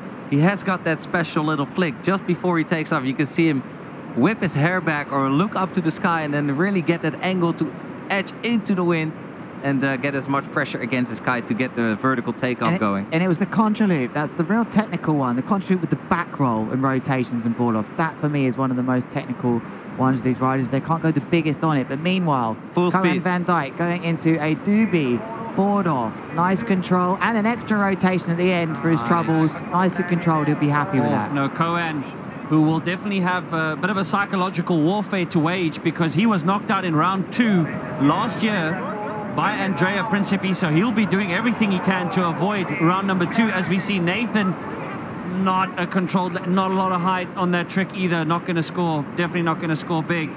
No, the judges are loving the clean riding. And speaking of clean riding, that was a tornado there from Jamie Overbeek, taking the board off, looping that kite, and I think he's spinning like 4 times. Nice shot there from Koen. Going out, making his way back in again, even though he went all the way to the semi-finals in his debut of 2022. Last year, he was knocked out in round number 2. So he'll be doing everything he can to try and avoid it. But Jamie Overbeek making it very difficult for him with 3 6-point tricks there. It'll be interesting, though, because we are only looking at the top 2. We are still waiting for that 1-minute transition period. But top 2 tricks are going to count. And only later we'll see who's flagged out. And there's the support again building on the beach. There's our commentary box in the back. I just caught the corner of the roof. Was there someone dancing on the roof? No. Unless it's the wind. I could be dancing on the roof because I'm so stoked the wind finally did come through because we were waiting all day. And thank you so much for your patience and joining us for this epic action here at Kite Beach, Cape Town. Oh. What a shot on the FPV. That's trouble as well. Completely out track and a tornado contra loop there from Jamie. What a landing. On that bump. That's trouble from Nathan, though. I can't stop thinking. I saw that kite falling out the sky. He looks like he's got it up in the sky. Wow, that's a quick recovery. Very quick recovery. See Koen there lower down in the judging area. Wow. Now we've just got their 2 highest scoring tricks on there. We apologise. We had 3 on there earlier, if that might have confused you. To remind you one more time, it's their 2 highest scoring tricks. That's all that counts now for these riders to advance in this heat. They'll then get another shot at 1st and 2nd, only after one of the riders is flagged out with the lowest score in 3 minutes and 9 seconds time and counting. But even the lowest scoring rider in this heat, in the 1st round, won't get eliminated just yet. They will get a 2nd chance in round number 2, trying to make their way onto round number 3. And yeah, just trying to put two of the highest scoring tricks on the board before the flag out kicks in. Here's a replay then. Right foot forwards, going for a back roll, kite loop with a board spin. Double back roll kite loop with a board spin there, crashing it. It's Nathan just getting pulled out of sorts, unfortunately for him. He's got the work to do here. So we get that nice backdrop again on this new angle. I love this new angle looking back to the beach, the FPV. Cohen van Dijk hitting this kicker right, going with a back roll kite loop, double back roll, kite loop board off trip. He needs this. Oh, I don't like the way that landed. That could really hurt. Had the board spinning. It looks all right. I think there was a board spin involved with that possibly as well, Ruben, at the start. But Cohen now trying to push it. Looks like Overbeek's in a good position to try and get through to the last stages of this heat. Here he goes. Didn't like, yeah, it looked like a dodgy wave there. Very hard to get these early waves. Very difficult to navigate these kickers. It's a combination of small waves making their way from the deep sea along with wind swell. So you're not just negotiating waves coming in towards the beach, you're negotiating cross chop as well, making it very tricky. But we have seen oftentimes the best riders being the ones who can negotiate the kickers the best. Jesse Richmond, from memory, being a fine example of that. But here we go, nice Jamie. Not this time doing good. Double back roll, tic-tac. Tic-tac. Contra loop. Oh, it's hard. You have to almost split the move into about 4 parts here. You really have to start off. What's the rotation? Maybe one of us calls one part of it. What's the rotation? What hand is on the bar? What are they doing in the board? And if, in these conditions, at least it's not how are they landing backwards. Nathan also going for a double back roll contra loop board off, but not getting the height. And again, he is just putting crash after crash. He must be devastated. Not finding his flow in this heat. Heat number 2, round number 1 in the men's open division. And remember, we're going to see some foil action later on when Charles Brodel takes it to the stage in heat number 4. But we're not there quite yet.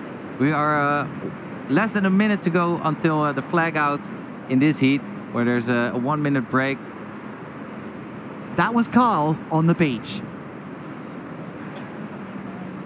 Here we go. Oh, here we go. What is that? What I think it is. That's big. I don't like this. Oh. He is okay though. Look at that control. Kite is still in the air. What Cohen did here is a kite loop handle pass. He unhooked from his harness, got the full power of his kite on his arms. Then he did the kite loop and he tried to do the handle pass, passing the bar behind his back, doing a 360 rotation. And unfortunately, he missed the bar. I wonder if he grabbed the wrong side of the bar and sent it further down. I think he just, no, I think he just missed it. Gets some good height, yanks on that bar. No. It wasn't too bad, actually. He just couldn't, yeah, it wasn't too bad. It looked, I thought he'd landed on the board for me, but anyway, absolutely sending it. It's that sort of wind that you could perform those moves, but very much looks to me like Nathan Texier is about to be flagged out. Overbeek and Van Dijk will now go through into the fight, the battle here, to see who will advance. They will now have their 3rd score added, but let's take a look at things so far. Here is Nathan Texier. Back roll, double back roll board off, kite loop, and an added rotation. That was a very nice move. But unfortunately, I don't think he's going to make it. I don't think he could match the height of the other 2. They were just finding another level there. So the other 2 now are in a break. None of their tricks will score. We've seen it before where people go mental in this minute and the scores do not count. It's very clear from the judges. They have to wait. It's a chance for them to gather their thoughts, gather a breath, perhaps come in and talk to a caddy to see what the scores are, because they're now going to have a 3rd trick score be part of this, and of course the impression score. Here we go then, 4 more minutes for these 2 to duke it out. With Jamie Overbeek well in the lead here over Cohen van Dijk with a 21.34 of his total 3 trick scores, and Cohen with an 18.32. And here goes Jamie. Double front roll, contra loop, tic-tac, landing with a transitional movement there, heading back to the beach for like a warm-up move, didn't it, for Jamie Overbeek? That was ridiculous. It did. Impressive there from him. He's stoked. Who's that? Oh, there's Josh Gillett, a rookie. Cohen not getting the move that he wanted there, so just an easy cruise touchdown. Hopefully for him. Jamie is, I think, the rider that spends most amount of hours on the water. This guy is so talented. He can ride the foil, he can ride the twin tip, he can use a foil kite and his inflatable kite, obviously, which he's using here. But such a control, such a technique. I think he's one of the highest flyers in our sport. Jamie Overbeek. Nice back to Cohen. Nice takeoff there. Board off, mega loop. Brodel, board spin. Nicely done there by Cohen. He needed that with just under 3 minutes left. Lots of height on there. It was really clear. Height, yeah. Oh, here comes Jamie to the inside. Sticking it clean. Jamie, last year in round number 1, really struggled with his takeoffs. He had to claw through from round number 2, but it looks like he's learned from his mistake. And then basically only flunked it on one takeoff so far. Jamie hasn't crashed here, guys. I'm looking at the scores online. You can too at home on the live stream. You can access the live stream on the Red Bull website. Just search for King of the Air. He has done 8 moves in a row, crashed nothing. That is going to be definitely on the minds of the judges when they dish out this extra score, a 4th score out of 10 for impression of the heat. Look at that. Look at all those scores coming in. All right, a back roll 1.3. He bailed a move, but he didn't crash it. That would be mentally very good for him. And again, in the instance with Cohen Van Dijk, who crashed on that, what was a kite loop handle pass, one also wonders what is going through his mind after a heavy hit like that. He did come down pretty hard, but Jamie again. But that was very clever from Cohen because he knows that he differentiates himself opposed to Jamie Overbeek with unhooking, because Jamie doesn't really do handle passes. So Cohen knows what he needs in order to advance over Jamie Overbeek if he will. I wonder if we see that again, but I mean that. Yeah, here Cohen we go. For sure. No, yeah, I mean we call him Big C for a reason. Big Cohen handle pass. Well, I call some of my mates Big him. C at home. Jamie. I mean, not the biggest kicker, but he makes it work. Oh, this guy. Oh, he's having a very good round 1. One of the most consistent riders in the field for sure. Big C for Contraloop Kings. You know who you are. Contraloop Kings. Are you talking about Yannick? He's on the beach somewhere, mate. He's not in the event. Oh, nice shot this from the judges. Wow, who's managed to get in there? Look at that view they get. Lovely shot of the scene on the beach as right foot forwards. Someone training, but oh, there he goes again, unhooked. Here it he's is. looking He's at gonna hit it. Oh, tomahawk straight down. So whoa, and a crash. Yeah, he's really putting his body on the line here, and it looks to me that crash to me suggests that it's going to be Overbeek that's going to take this as Overbeek right foot. Ruben, you've got 2 riders here from the Netherlands. Oh yeah, there's always someone from the Netherlands in these heats. It's crazy. They've got 5 riders, the most appearance from anybody in this competition. I think 7 Dutchies in the event. Sorry, 5 in the men open, sorry. Exactly. We got Pippa and Zara. I got it, Lewis. Throwing down in the women's division. Adding more. Yeah, Netherlands just dominating this event as far as appearances are concerned, and podiums, and claiming the most crowns in Kevin Langry. But there we see Cohen losing precious time. Oh, I don't know if that's a little bit of a statement there from Jamie doing it right in front of him. But I doubt that Cohen will make it through straight to round 3. He's going to have to, yet again, for 2 years in a row now, claw his way back from round number 2. And he'll have that in the back of his mind. But wow, gents, heat number 2, done and dusted. If you've just joined us again, welcome to the 2024 Red Bull King of the Air, coming to you live from the beautiful city of Cape Town. Here are some highlights from heat number 2 in the open division. Mega loop back roll with a board spin as well then from Jamie. Oh, Cohen hitting that kicker full speed with a nice double back roll board of kite loop. Wow, what a landing. Double back roll, mega loop with the board off as well, with a grab on the way down from Cohen. It was neck and neck for a while between these two, but starting to up it a bit. The triple front roll tic-tac board off with a contra loop from Jamie Overbeek. He started to go from gear to gear. Look at that rotation, front roll rotation with the contra loop into tornado. How many spins was that, Ruben? I'm dizzy. 4. 5 maybe. 1. Board spin. 2. Nice. Another move that was on the right-hand side. What a phenomenal riding from these riders. Thanks for the show. And Jamie Overbeek with a nice impression score, an 8.24, very well deserved. But with a total heat score of 29.58. It's a big one. I mean, he left a very good impression on me, and clearly he left a good impression on the judges. 100%. And in the next heat, we've also got some big players. I think we all got big players in this event. Obviously, 24 of the best big air kite surfers in this event, 18 in the men's open division and 6 in the women's division. And we're going to be on our way in round 1 with heat number 3, Lorenzo Casati, Jason van der Spuy and Spuy-Gillit coming right up. 6:32 local time here in South Africa. We have been, believe it or not, at the event site over 13 hours. That's right, some have been here for 15 when they had their 3 a.m. call time. We were in the box at 5:30, strict to today. There were fines imposed if we were late. Can you believe that, Ruben? No, you can't, because I made it up. But they were strict with us. Get here, because we might be on one of those days. But there is Jamie Overbeek, who has been waiting around all day in the athletes area. He looks pretty happy with himself, and so he should be. And gone straight through to round 3. How are you feeling? I'm feeling super good. I wasn't full power, but I landed like all my tricks. So yeah, I'm super happy. Really good riding, man, and we'll see you in round 3. Thank you, bro. Short but sweet. Ruben, that was a quick interview. Yes, I mean, Jamie knows what he's capable of. Like I said, he spends the most amount of hours on the water training. He is just so in love with this sport. This is his biggest passion in life, his energy, emotion outlet.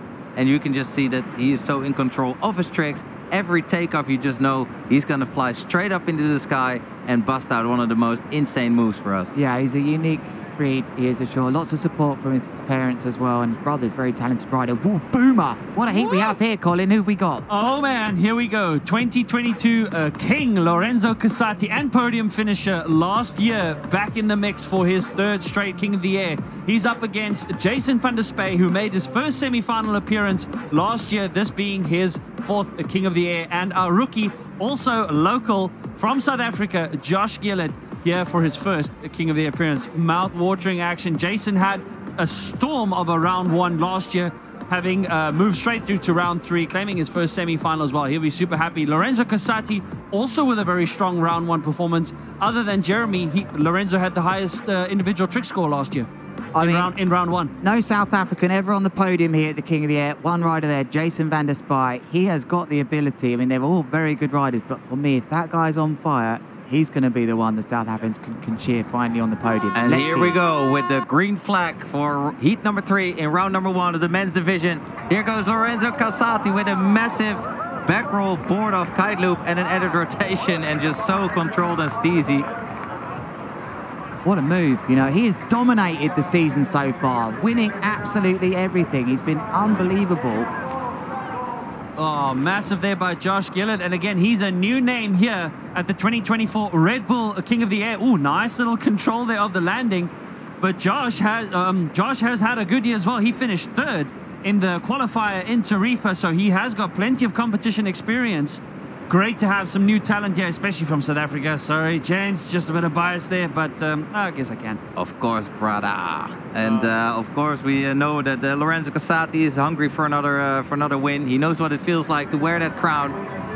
And here he goes, Lorenzo Casati putting another score on the board. But I know he can do better than that. That wasn't that impressive, because we know that he can do much better. There we go, Jason van der Spuy, not only known for his big air riding, but also for his short line riding. If you're at home, definitely check out his Instagram, Jason van der Spuy, to see some mind-blowing super loops. He defies gravity and just pulls some mind-bending tricks. His content is going all over the world, and the kite is almost touching the water whilst he is way up in the sky, hanging inverted above it, and it's just mind-blowing. And just to clarify there, Casati dominated the Red Bull events. He's dominating the Red Bull events. He isn't world champion. Of course, Jeremy Belando injured, not here, dominating the GK events. But Casati really putting it together at Denmark, cold Hawaii, and also in Tarifa. He'll be looking for a top result here. He's won the event before, don't forget. You know, he knows what it takes. Here is Jason van der Spuy taking off into a front rolls for me for that, and backhand as well. I think there's a board spin in there, multiple front rolls as well. Big move. Oi. Nice low aggressive kite angle as we see here. Yeah. Casati. Oh, I just love watching this guy ride. I mean, it's like you said, his events, his performance throughout the year, Lewis, spectacular. Did finish 3rd on the World Tour this year. Not quite the 1st place there, but along with a 3rd place finish on the Big Air World Tour and 2 Red Bull qualifier events, I would say statistically, this year the favorite going into this year's event. Is carrying momentum. Right foot forwards then being worked by Josh Gillit. Oh, that is a big crash there. That would be right on the side of his body as well, halfway between 180 degrees, taking on the back. What have we seen there? Have we seen Jason van der Spuy? He was unhooked. I'm hitting the replay button. I'm smashing it, boys. Nice one. Because, when Jason van der Spuy unhooks, you know that there's a handle pass being thrown, so we would love to see that. But these guys are throwing down right in front of the spectators here at Kite Beach during the Red Bull King of the Air. We're here in round 3, round 1, heat number 3. And taking to the skies is Lorenzo Casati. Unfortunately, his foot is slipping out, but he's just fixing it. Oh my word. Talk about fixing a bit of a skew takeoff. That is sheer brilliance. One foot slipping out of your foot strap is definitely not ideal because it can just twist your other ankle around fully. So you definitely don't want to land with one foot in the foot strap. But even mid-air, he was grabbing his board and just turning it into a casual board off, finishing his rotations, putting the board back on, adding a steezy grab and still landing it. Unbelievable. Yeah, this looks like a replay here from Josh. Right foot forward. One forward rotation, two forward rotations with the board off. Oh no, we didn't see that one on the inside. I think this one... Oh, yeah. No, it's the one we missed. Oh, great work there from the team. Going back to Lorenzo there, that was the definition of adaptation there, to just decide that he's got to do something. He even turned it into a decent scoring trick. Most of us would have just about avoided crashing hard with that move. 4 minutes to go then, and to remind you, one of these riders will be flagged out a lot closer, this one, as we make our way closer to the flag out part. So there's a lot to play for here between these three. And remember, it is about their two highest scoring tricks. So no need to think about variation or riders doing things in both directions. They got to go for their biggies now if they're going to make their way into the second part of this heat. Yeah, the overall impression score will only come into play later, and that is taken into account the full flow of your heat, the execution, obviously the variation, jumping left foot forward, right foot forward, doing contra loops and kite loops. Basically, we are looking for the most complete kiteboarder, big air kiteboarder on the planet. Oh, look at this. Sorry, Ruben. That looked like... Oh, he got done. He crashed it. Oh, sorry, it just looked like a Kung Fu pass on the inside there. Again, his foot slipping out and casually managing to make it a board off and still a good scoring trick. Word. Lorenzo Casati there, also a bit of a magician of himself. Wow, intense excitement here. Wow, Ruben, as you said, heat number 3. Welcome again, 2024, Red Bull King of the Air, the world's most prestigious big air event. There he goes, Jason unhooking, full arm strength here. Kung Fu pass. Kung Fu pass. And this wave just wouldn't let it be. You look at that landing there. That was a difficult one in the trough of a wave. It's going to be a crash here, I think, as well. So the riders are pushing it now. It's natural to get to this stage of the heat and realise you've really got to step up. But on the beach, they'll be saying it's close, it's close. Can you step it up to make it through? 2 of the highest scorers moves will go through. That's another call. It's got interesting this heat. There's some tension out there, lads. 100%. One rider will get flagged out at the 8-minute mark of this heat, which is in 2 minutes and 21 seconds from now. One flag will come down, and yeah, that rider will get a second chance in the second round. And the winner of this heat will go straight to round number 3. Jason, launching that kite through the power zone. I like the aggressive angle, very aggressive angle that he's well known for. Jason van der Spuy, brilliantly done. He liked it, I liked it, Colin. Ruben liked it, the judges liked it. I don't think the other 2 riders in this heat would have liked that. No, good conclusion. Because Jason, he stomped out last year in round 1, beating Aaron Hadlow and Jamie Overbeek in his round 1 performance last year. He'll be hoping to capitalize on the momentum. He's hungry for that podium finish. But Josh here also will still have a chance. Good timing off a kicker, delaying. Whoa! Hiya! Got to bin that. Oh, that must have felt so good. Those rotations. He just chucked himself in was there. that? You don't often see the double inverted back roll. I like that. He was gutted about that. Like, he crashed his kite. Is gonna cost him some valuable time because these are 2 local South African boys taking on Lorenzo Casati, former Red Bull King of the Air champion. They're pushing him. I think that was 4 back rolls there into Tornado, that definitely. tornado board off. So Casati just starting to edge out. Look at this. You can't separate these riders. It's really close. There's 1 minute left. Jason van der Spuy then, until we go into the flag out, of course. And Jason van der Spuy sitting in the middle. Look at him coming out. Look at him coming out, pumping it. Like in a sandwich. He's going to turn around and head his way back out. I wouldn't be surprised if Jason van der Spuy goes again for that Kung Fu pass. We know he can do it and comfortably do it. Josh busy body dragging back. Look at the chop that just makes it so difficult on these launches today. Oh, that was quite interesting there from Josh. Looks like he's opted to go for the beach for another board maybe. There goes Jason van der Spuy. Double back roll. Tic-tac. Tic-tac, yes. Kite loop. Comfortable. Nice from the local hero. That's the 3 C's. Comfortable, calm and collected for me. In 20 seconds to remain. That's some experience from this rider. Josh Gillit back on his board and again going for that epic rotations. How's he ridden through that? How's he ridden through that? What an extra glide that kite's just given here. He didn't even have a meter left to get that board back. He had minus a meter. Yeah. And there goes Lorenzo Casati hitting that kicker properly, going for a doobie loop with a board spin and a kite loop. I got a bad feeling for Jason van der Spuy here. I think he might be flagged out of this. That last move was outrageous. Nope, I don't think so. I just saw that score come in, but let's look at some replays here. Jason going for that Kung Fu pass. He's going for a front rotation, then a handle pass, and then 2 added rotations on the way down, but just a bit off balance. He's going to stick he landed that one. He landed nice. it, so definitely, and we have confirmation that the yellow flag has dropped. The rookie, Josh, unfortunately being flagged out, and Jason needed that on the dying seconds there, very tight. But Josh will unfortunately be flagged out on his first ever King of the Air. He will claw his way back and try to, at least from round number 2. But less than 20 seconds before Casati and Van der Spuy go head-to-head again, boys. I wonder if he was deducted a bit off that move. The fact he almost was in the water kind of a little bit. Maybe I got a bit excited by the way he recovered that move. But yes, Jason van der Spuy, you're right, Ruben. He has made it in. I just got a bit worried there with that last move. But now we have their 3 tricks on the board counting, and it's very close already between these 2 riders. Yes, these riders are going head-to-head now here to secure their spot in the 3rd round. The one who... This looks big. Mega loop, late back roll, board off there from Casati, and a nose grab on the way down just to show the judges full control. Casati slowly getting more and more height and a more aggressive kite angle. The judges want to see that kite looping a 360-degree loop as close to the water as possible. Yeah, Lorenzo is so well contained, so well executed. And here's Josh Gillit. Actually just losing out in that round, but through to round 2 for a second chance. All right, here we go. Jason van der Spuy going into a doobie loop.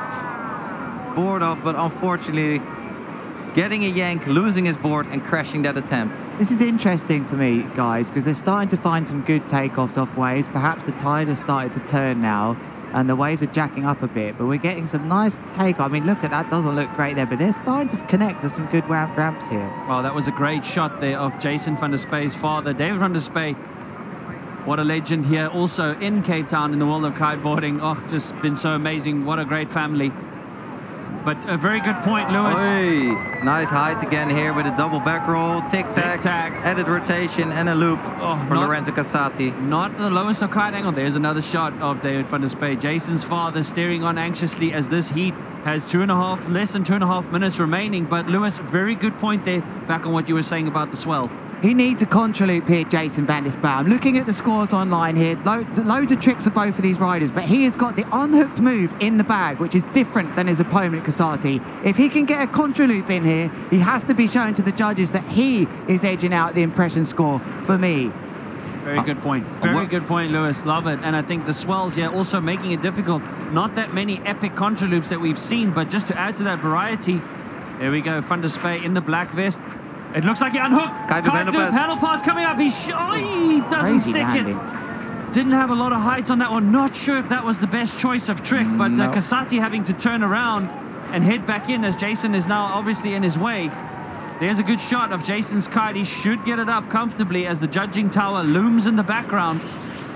Yeah, I think that's going to be trouble now because he's had 3 crashes. That was a pivotal moment. He's had 3 crashes. Lorenzo's had none. He's had 1 bailout, a little bit, at 2.98. He's been very consistent. His 10 moves that he's put on the board will be sending a message, even though he hasn't got an unhooked one. There's a huge amount of moves to do, showing a lot of variation in those moves. And for Jason, he has really got 7 high-scoring moves, but, you know, possibly got the unhooked, but I think Lorenzo with another landed move is looking odds on to go through in first here, guys. And that's all going to benefit his overall impression score, which will be added at the end of each heat to accompany the 3 highest scoring tricks of each rider to make up their overall heat score. A 7.76 though will make things interesting. If it's a biggie, if it's a real biggie from Jason van der Spuy, it will put them level on the same sort of score. I mean, even though he's landed more tricks, Lorenzo, as we see him jump out of the shot there, we're not going to be able to know what that was. It would have been right foot forward. If he can get a biggie, Jason van der Spuy, he'll be. The judges will know he's unhooked. They will know that he's demonstrated that. But look at that, Lewis. It's just dropped. He now needs an 8.32. Very tall order with the current conditions, but Oof, yeah. But Lorenzo not the Casati, best. definitely an event favorite. And yeah, that's why not all the riders are doing unhooked maneuvers, because it's big risk. And Jason van der Spuy just through the water. Oh, both of these riders clearing the skies in the last 10 seconds as the buzzer goes. Great heat then for our Very previous good. champion, Lorenzo Casati. They look like they enjoyed themselves on the beach there, didn't they, Ruben? Look at them. There they are. Say hi. Say hi to your parents. I mean, it is a great event. It is so good to be part of it. The atmosphere is great. The whole kiteboarding universe is on this beach. All the top riders are here. This is the event that we train for, that we look forward to all year long, and it's happening now. We are super stoked that Mother Nature finally supplied us with sufficient wind to run the event today. And thank you so much for tuning in. Let's look at some highlights from this previous heat.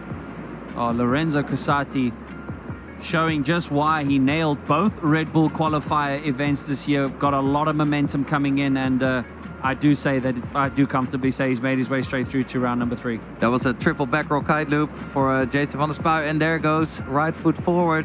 Gillit. Look at the distance you can see. Oh, that was a big crash. This was the unhooking move that started to take place here. Is the Kung Fu. Ruben, you're very much part of that move. Right foot forwards for Jason van der Spuy, demonstrating strength and power.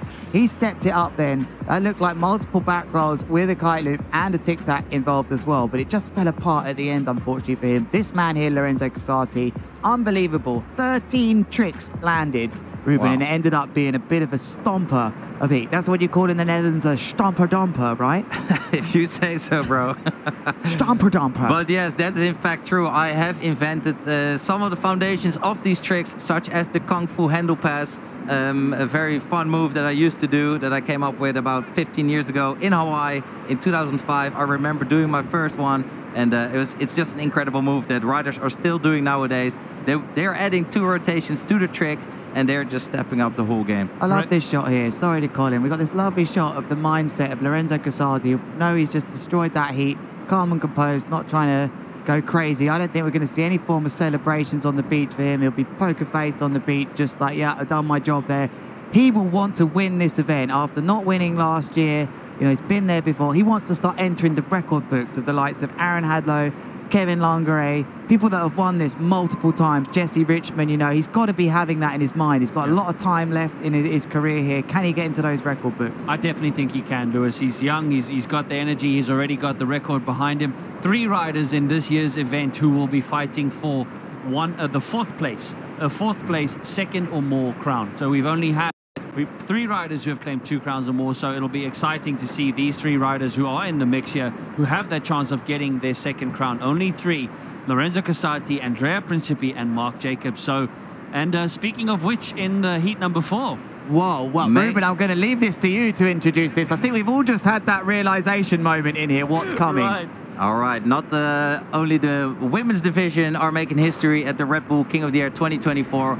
Also, Charles Brodel from France, who is world champion big air foiling. You'd say that's a different discipline, but it is the Red Bull King of the Air. We are looking for the most complete big air rider, and Charles Brodel will be riding a foil board. You're gonna see coming up soon, taking on Timo Boersema and Mark Jacobs. Timo Boersema from the Netherlands, also a rookie, just recovered from an injury, and he is hungry to show what he's got.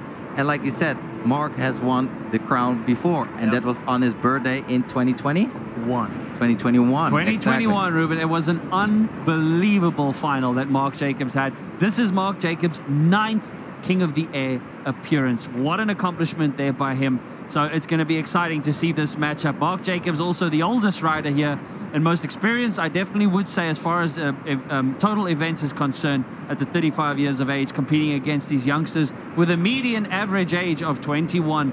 But here we have the buzzer's going to go, and there you've heard it. Look at that. That is Charles Brodel. His board is not touching the water. His foil is producing the power, its own power. He has an advantage in light wind because this board is producing its own power. It's unbelievable. He can build up so much tension, get so much height, but putting up a nice score on the board was Mark Jacobs. Here goes Charles Brodel with his foil board. What a landing. It's not easy to even ride along with those boards, let alone land and take the board off. They weigh extreme amounts as well, but opening up his account is Timo Boersema with a mega loop back roll, board off. I think there was a board spin perhaps in that, Ruben. I couldn't quite see into the sun there, but good opening for him. Was a double back roll board off with a loop, and here goes Mark Jacobs with a contra loop and a double back roll board off. Very, very nice. Not even a minute in here. Oh, that's blasting it. And a reminder that only the top 2 tricks count in this first 8 minutes before the third rider is flagged out. Wow, first ever trick performed with a hydrofoil here. I mean, imagine being up against Charles Brodel, the world champion big air foiling. Look at how massive he goes. Flying over the starts of Devil's Peak there, the left-hand side of Table Mountain. Nice clean land. I think the crowd are enjoying this difference. But I think Charles also cannot jump too close to the beach because it might be too shallow for his foil to land.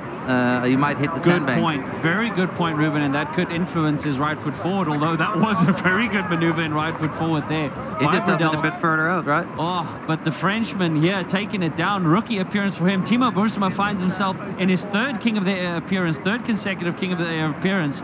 But Brodel drops a 5.86, putting him, and the tit for tat.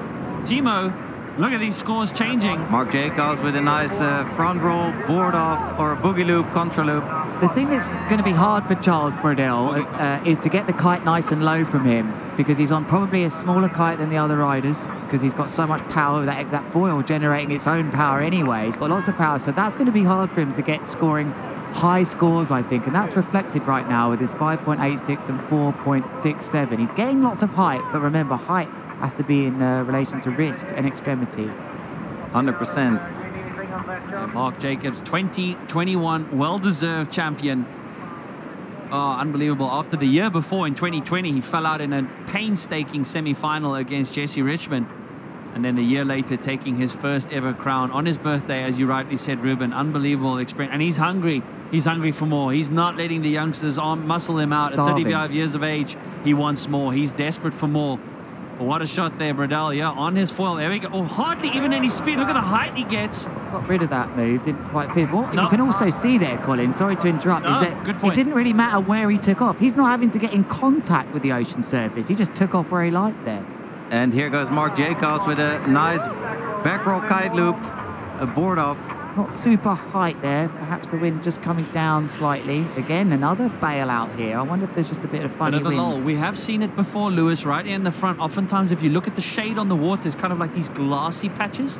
And those glassy patches indicating just a slight drop in the gust. But again, it's the most well-rounded big air competitor that will take home the crown at the end of the day. As we see here, another attempt. Tornado with a contra loop from Mark Jacobs. Again, not a lot of height. He's not getting height. Bit of a butt check, which will maybe rub off, say, half a point or so. But Charles Brodel taking off with a nice double front roll. Contra loop as well. Contra loop, getting inverted on that rotation and landing it very soft. And you might ask yourself, why is not everyone riding a foil if it has an advantage to getting high? Because the judges are also looking for critical kite angle and distance covered. And that's a bit harder when you're just traveling easily vertical.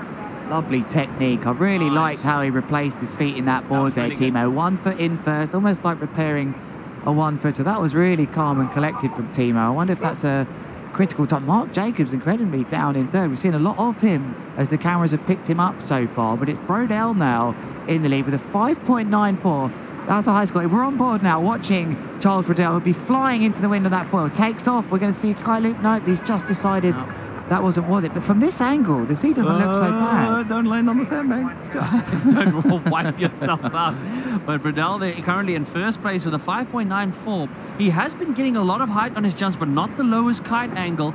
As you see, Mark Jacobs, again, just struggling to get that height and that aggressive kite angle that got him the victory in 2021. The twin tips are now struggling. Something else we need to talk about is in between these moves, the riders have to get in position again. The wind blows them downwind.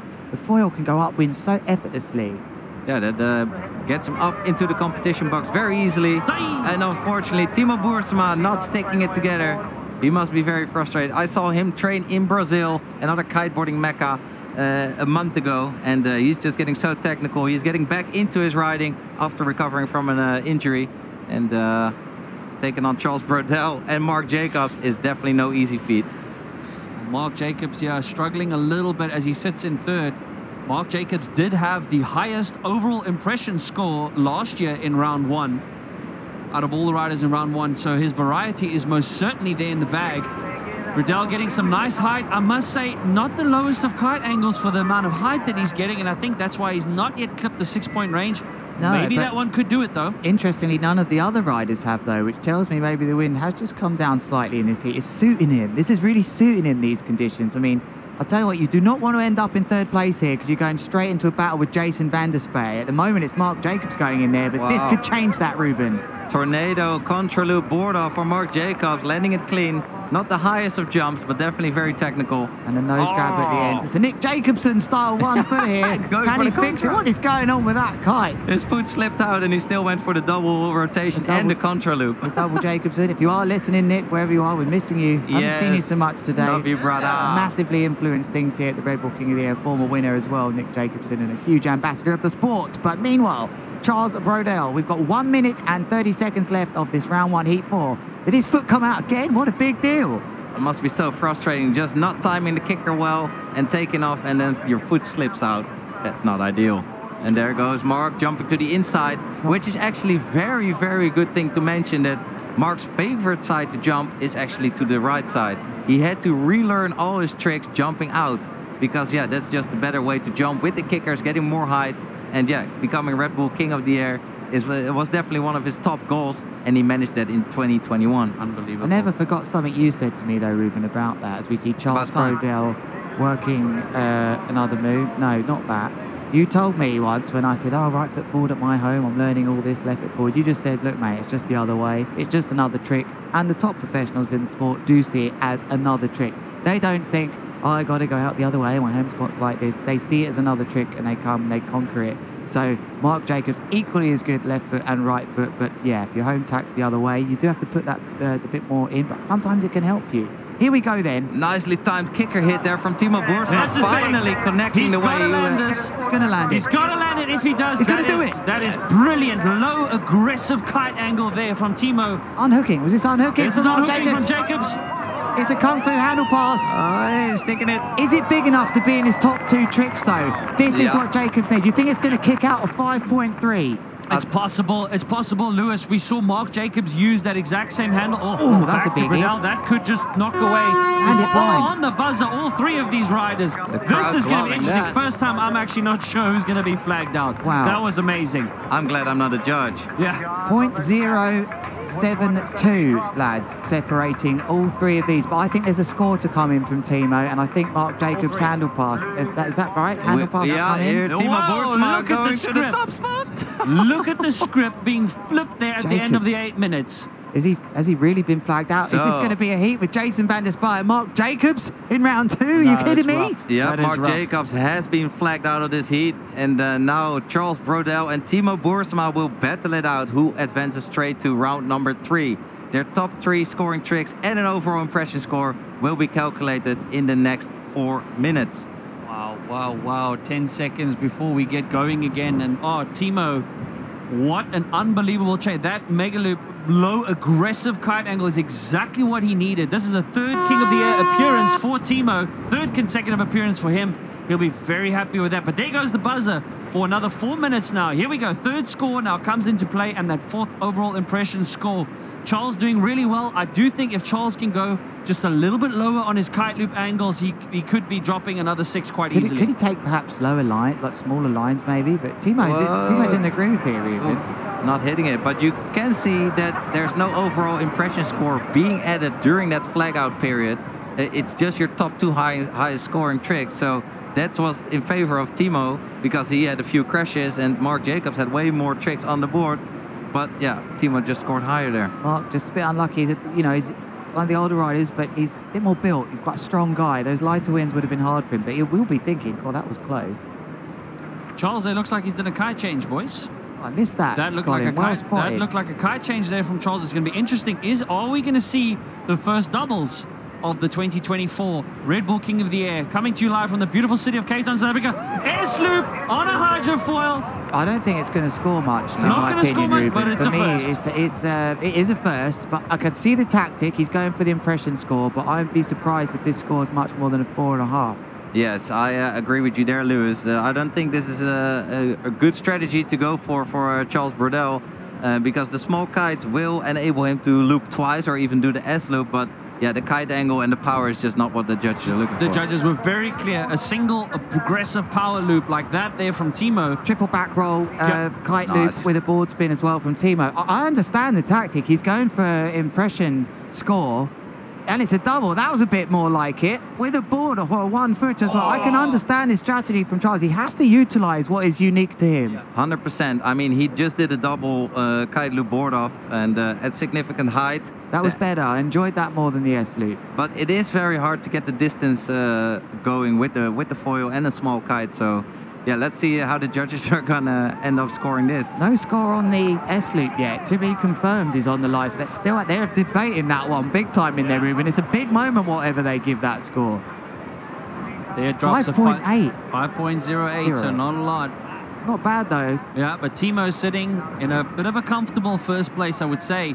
Again, I think I agree with you, gents. Maybe a little bit optimistic there from Charles, but he's coming in right foot forward. A very small kite, edging very much into the wind, getting that tension, not getting... Yeah, he's going for it again. It looks good to me, though. It looks interesting. And I mean, is this the moment that other riders, is this historic moment that other riders on the beach watch this and think, maybe I could go and send a double out on that, you know? Whatever that trick gets scored, Ruben, may well set the things in motion for the future. But it's got to have power. I think if Timo does one of his classic moves with the kite nice and leveled, it's going to score more. It's going to score I agree with you, way Ruben. more. Definitely, the judges were clear on that. As much as we are impressed and have been shook up by the double loops. You can't deny this is catching your eyes. It is. Oh, Boogie double loop. But there, that'll count as a full crash. No scores there. Was it a boogie or a doobie? Looked like a doobie. Doobie. Looked like a doobie. A booby doobie. Not getting involved. No, I'm not going to leave it at that. Okay. Oh, another crash there, but Timo, currently, it says there on second, not sure about that, still with a 6.78. I will quickly explain you back home. A boogie loop is when you do one forward rotation and a kite loop. And a doobie loop is where you do a double front roll rotation with a kite loop. I invented the boogie loop, Lewis invented the doobie loop, and Jamie Overbeek did the truby loop, where you do triple I was hoping to get that one in.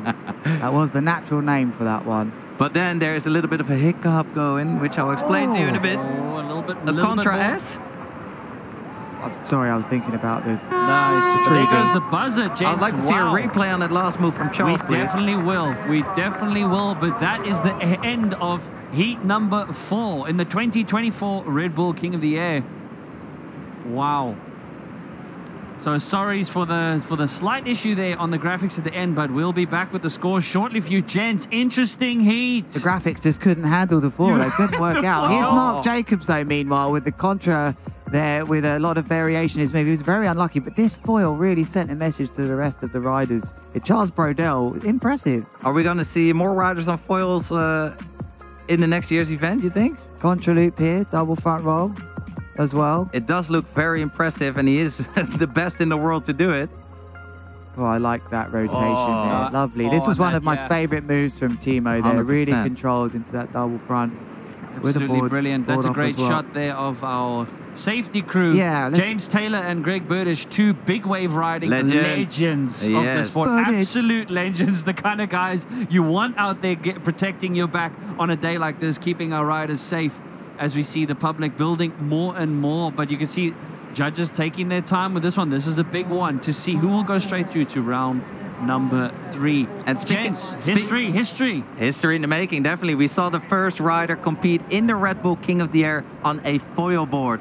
And here are the results for this heat, and Timo Boersema is going to be very, very stoked to advance straight to round number 3. Whereas Charles-Brodel can be very happy with an overall 24.71 and advancing to round number 2 and getting another chance to make it through. I'll tell you something though, sorry Colin, I'll tell you something though.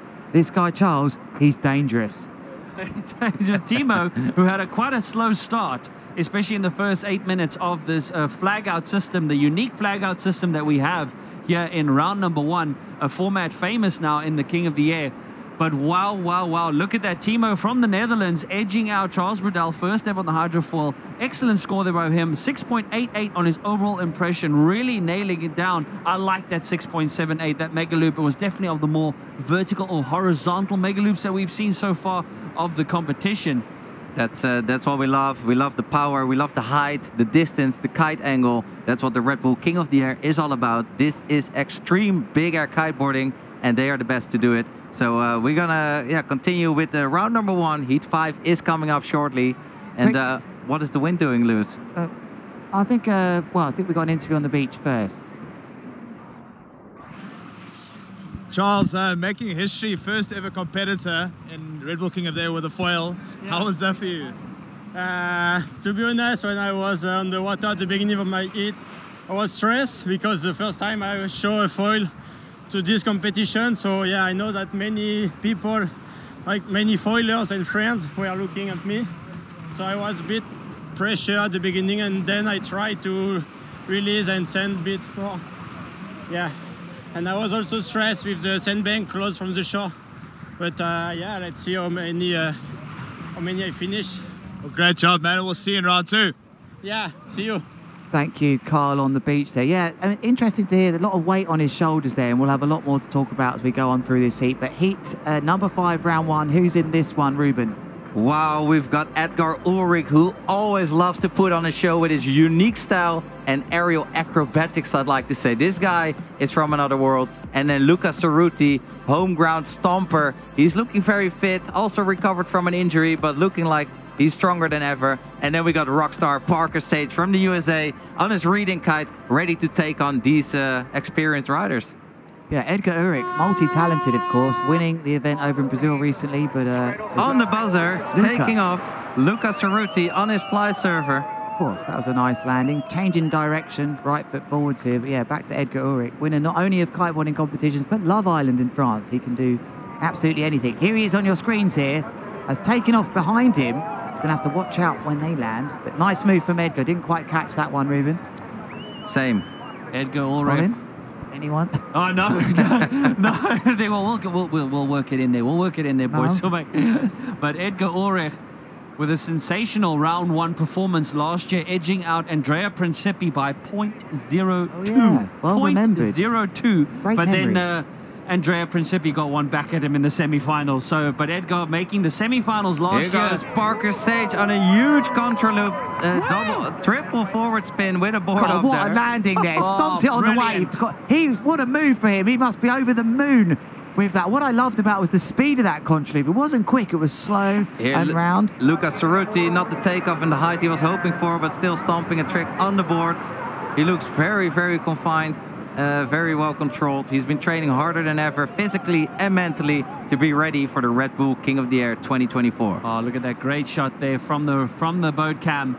Each of these riders having customized vests. So first ever at the King of the Air. Where, nice from Ulrich, throwing the hammer before his board touches the water. In response, Ceruti there. Imagine being a judge brilliant. here. You get literally a second to think about what someone else has just done, then somebody else lands something. It's really a position I never wanted, Ruben. That's how I ended up in the commentary box in the first place. But Edgar Ulrich taken to the skies with a contra loop, board off with a forward as well. Oh, he bins it. He didn't fancy it in there. His kite was delayed, just slightly coming out of the loop, just making it more difficult to get that board under his feet. But I love it that he's going for the more aggressive kite surfing, kite looping angles, as worked in the favor of Timo in the previous heat. But under 6 minutes left, top 2 tricks are going down. Gents, heat number 5, 2024 Red Bull King of the Air. Once again, a welcome to all of you from around the world watching here the most prestigious big air kiteboarding event. Get comfortable in your seats as we continue to bring you round 1 action here at a historic, with many historic moments. But there in the front, Parker Sage from Honolulu, all the way from the USA, competing in his first, at the age of 19, competing in his first ever King of the Air. What a moment, guys, for these rookies. 6 rookies here in the open division this year. They're really taking it. So, Ruben, you comfortable in your seat? You've been in about 14 hours. I'm doing very good. Let's look at this replay quickly.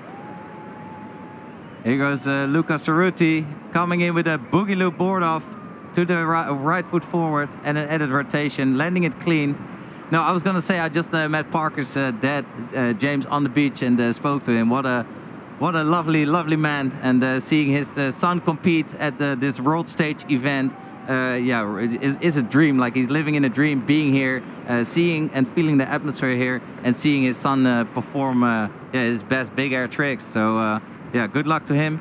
you know, we have to emphasise here, a good result at, you know, the pinnacle of the sport, the Red Bull King of the Air, can change the course of your career as a kiteboarder. You know, when you're here with your dad, the aspirations his father will have for him and his parents and all of his family to, like, have a good result. It can be the difference of, like, getting a new deal. You know, it can change your life. Oh, look at the wind kind of flattening out on them there with a double back or triple back roll board off mega loop. So not going to score the most, but no, I love what you said there, Ruben, about James says Parker's father, who's for 30 years been a lieutenant colonel in the US Air Force in Hawaii. Absolutely, this family just loves flying. That's the message I get. Big shout out to his supporters and you guys all the way watching live now from Hawaii, USA, and again, all of you from around the world tuning in for the biggest and best, most prestigious big event. This is absolutely brilliant, and we will have a quick replay again of Parker, who's in the yellow vest, stomping it out on his first ever King of the Air. Oh, Ruben, talk us through this quick replay of Parker. Nice, Parker riding right foot forward, doing a nice jump. No, didn't feel the height. He never looked set up there. Another dip.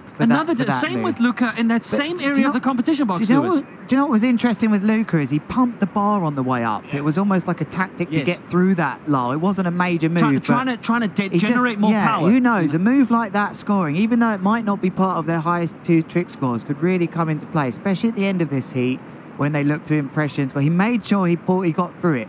I'm looking at this now, boys, and I'm seeing that white flag out to sea, not really going super hard. I think this is that challenging time of day. 7:13 p.m. here in Cape Town, and things getting tough in these heats. 7:13 already. Oh, man. Here, there goes Edgar Ulrich with the double back roll board off kite loop on the inside and landing that one. Really, and as you could see, it is a 7:15. That classic Cape Townian sunset is setting in front of our noses. And playing with the wind a little bit. Sometimes the wind can pick up, but it can also die a little bit. But I think, we're getting well through round number 1 here at the Red Bull King of the Air. And thank you so much for joining us. Just getting that board back under his feet. Challenging conditions, but again, we've said it over and over again. The most all-rounded big air specialist is the one who takes home the crown. But big body drag there, getting out of the way of Edgar Ulrich. Very good sportsmanship there, I think, from Lucas Ceruti. But grabbing his board. Watch that kite to the right. The kites are going up and down a little bit now. There's still enough power. I wonder what those are thinking in the next heats, the last of round 1. They know the judges and the organisers will want this first round to be done. So the next heat might well be thinking about bigger kites or changing things now. Or a foil board. Perhaps that, Ruben. Yes, that is something they might. Oh, this could be an interesting landing there. Parker Sage. I wonder, he had a bit of traffic down with him. Taking off in front of him. Edgar Ulrich doesn't fail, but Edgar Ulrich will be thanking himself for that 6.62 that he's got on the board. So doobie loop board off that is helping him in front now, because these riders now, not super high scores coming in, and this is a tough place to be in. Minute and a half at the end of the day. You're thinking, come on, the wind's got a bit light. It's my turn to shine now. You've got to stay calm and composed. Lucas Ceruti taking off again with a front roll contra loop, but not the takeoff and height he was hoping for. He's just not finding the power. Yeah. He's been going to the gym, putting on some weight, putting on some muscle, but that is not playing in his advantage right now. Yeah, Edgar will want this to carry on. He'll be hoping desperately that these other riders showcase a few moves, not some high scorers, but at least some that's showing that it's wind enough. Parker Sage currently in second, with a nice move there. It's just a mega loop ball off straight, I think. Currently in second, but it's very close between him and Ceruti. 0.2 between them. But 45 seconds remain for one of these riders in this first heat for them. Unbelievable. Parker Sage, only the 5th rider, now 6 if you consider Jasmine Chow from the USA to compete in the King of the Air. Good timing, delaying there. Double front roll, contra loop, board off there by Parker. He needed it, his board almost clipped it. Great technique there. That was a brilliant landing. One of Parker's signature moves. He's so good at those vertical takeoffs and then pulling that contra loop, and also Edgar Ulrich's takeoffs into this double forward contra loop board off and an added rotation. Nice landing there. Had to control a bit of a strange input from the kite. All 3 of these riders, they love their contra loops. They are so in control with their rotations, with their loop. And it's just magnificent how they pull it together.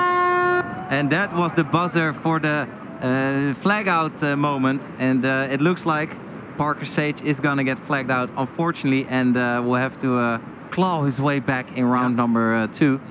He can definitely do it. But look at those slight glass patches there on the water. But Oh, still the wind just trickling in nicely. A little bit gusty in the front. Like you said, Lewis, this time of the day, making it a bit tricky. Guys have to read it, but we can sometimes feel, yeah, even in the commentary booth, the booth shaking a little bit.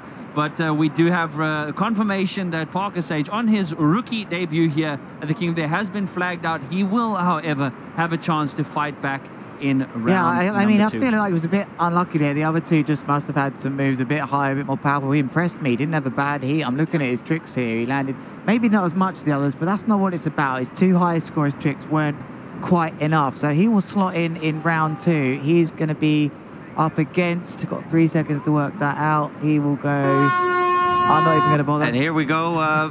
4 minutes left between Edgar Ulrich and Luca Ceruti. Brilliant. Homeboy is going to show what he can do against Edgar Ulrich. Oh, this is big. Edgar definitely having the momentum from last year. But do we see unhooked? Double back rotation. No, coming down. Don't land on the board. Oh, hit the bottom. Has he hit the bottom? Has he hit the bottom? I think he's all right. I think. Oh, it was a bit shallow there, so let's see if he is all right there. He's going straight to him here. Ceruti. Look at that sportsmanship, ladies and gentlemen, that you're seeing right there. Look at Ceruti. So we know there's a bit of a sandbank in there. He is all right. We earlier saw our safety crew on the jet ski, but often it's the riders themselves who can check up on each other, which is great sportsmanship, of course, and one of our responsibilities, sharing the ocean, Mother Nature's playgrounds safely together. It's part of our sport. It's what identifies us as kiteboarders to check. So I think for me there, with that unhooked move, it looked like the kite pulled a little bit hard at the point he was going in for that handle pass on the way up. He didn't have that weightless moment where you need what you need to pass the bar behind your back. There was too much tension. Hearts in mouth then in that he's coming back in. I wonder if his board's gone, or I mean, because there's a bit, the tide is out now, so there is a bit of a sandbar there. Charles Brodel, Parker Sage goes up against, just for the record. I did get that. A bit over 3 seconds, but anyway, this rider here, landing on the board as well. Ceruti needed that here in his third King of the Air appearance, having made it to round 3 last year. One of the local favorites, and the crowds will definitely be cheering for him. You could hear the sigh as he crashed that maneuver. They were really hoping for it. All the supporters that he has on the beach, and no doubt the supporters of all of you online again joining us here. Welcome to the 2024 Red Bull King of the Air. Colin Heckert, myself here, and with Ruben Lenson and Lewis Crathen in the booth as we are slowly making our way to the end of round 1, boys. What an event it has been so far. Yeah. And the end of the day here in Cape Town, and what a day it's been. Sitting, waiting, wishing. Been trying to score the most ultimate conditions for this event to take place with a 2-week holding period. Today was a good day for the first round. As you can see, Edgar Ulrich really diving into his rotations with his board off. Oh, unlucky on the landing there. Kite just wasn't there for him there. It was a bit difficult in there. He looked so odds on to land that, as both of these riders fighting now to get through in the automatic first place. But Ceruti looks to be the one for me who's finding another gear here. That was really good. He needed that with just over a minute left here in heat number 5, the second last heat in round number 1. Luca there just throwing a little bit of variety and making it look good. Edgar on that previous trick just looking a little bit out of sorts for him, even though he has the momentum as far as his performance last year, making it all the way to the semi-finals. Here, there's a nice kicker lining up here for, no, he's not taking it. And you also know that Edgar Ulrich has got that secret weapon of unhooking in his bag, which he has 50 seconds left to do in order to advance straight to round number 3. He was the 3rd rider in history to land the Megaloop KGB last year. Here it is. What? Oh no, sorry, that wasn't him. Ignore that. No. A bit of a crash there on the inside. Completely flat. Wind just flattening on him there. I'm looking at the scores here, boys. I can see 9 tricks from Luca and 5. Edgar on the way in, right foot forward, double back roll board off. It's big. Kite loop, and an added rotation there. Gotta land it. Nice. Oh, what a timing as well. 20 seconds left. That's going to give him a shot of another move. I think that's going to be one of his biggest moves in his 3. Is he going to unhook? I don't know. He's got 1 move left in order to advance straight to round number 3. Otherwise, he has to go into round number 2. If he lands that handle pass again, look at the gust pulling in there. 5 seconds. He's running out. He's out of time. He's out of time for me. I wonder if he's wearing a watch. Well, there is a clock on the judging tower showing these riders exactly what the time is in the heat, as well as a corresponding color of either green, red, yellow, or no colored, or indicating different periods of the heat. So the indications are well there for each of these riders to know how much time is left. But interesting tactic there. Would have been nice to see. Edgar did say earlier on in the day that he was hoping to do that Mega Loop KGB again, as he did last year. Wow, wow, This is wow. going to be a tight one, guys, Yep. because a lot more moves from Luca, but Edgar had higher score. Like, oh no, the contra loop double front roll tic-tac from Luca was big as well. Here we go, Parker Sage comfortably taking off into that double front rotation with a contra loop and a board off. Very steezy. Look at that. Parker Sage here, what a style. Yeah, nice. What a landing on the landing wave. on the wave, it feels so good. Here, double back roll, tic-tac, kite loop, and an added rotation from Lucas-Ceruti on the inside. And then we can see just a straight kite loop there. He wasn't quite feeling that one, Parker. Got thrown into a strange rotation. That was sort of the beginning of the end for him in this heat. Back roll, contra loop with a board off for Luca, who started to... He landed a lot of tricks in this one. There we go, going into a front roll, contra loop, tic-tac, a tornado as well, and landing. So I think Luca's going to sneak this one for me. I think he did. Unfortunately for Edgar, he had the bigger moves, but not as many. And it's quite hard to... Because he didn't land the unhooked move, it's hard to go in his favor for the impression. So that's my feeling. I think the impression score might lean towards Luca by a point and a half. I think so, Lewis. And just to remind you, viewers, if you go onto Red Bull King of the Year and you click on the results tab, scroll on your way down, click on the Opens division, and you will see all the scores from all the tricks. And we will wait as the judges are taking their time for the score. Nice there, nice. Blinding. Glare. I mean, we're looking at the glare coming off those windows, which you can get, but these riders riding left foot forward straight into the sunset, we face very much to the west.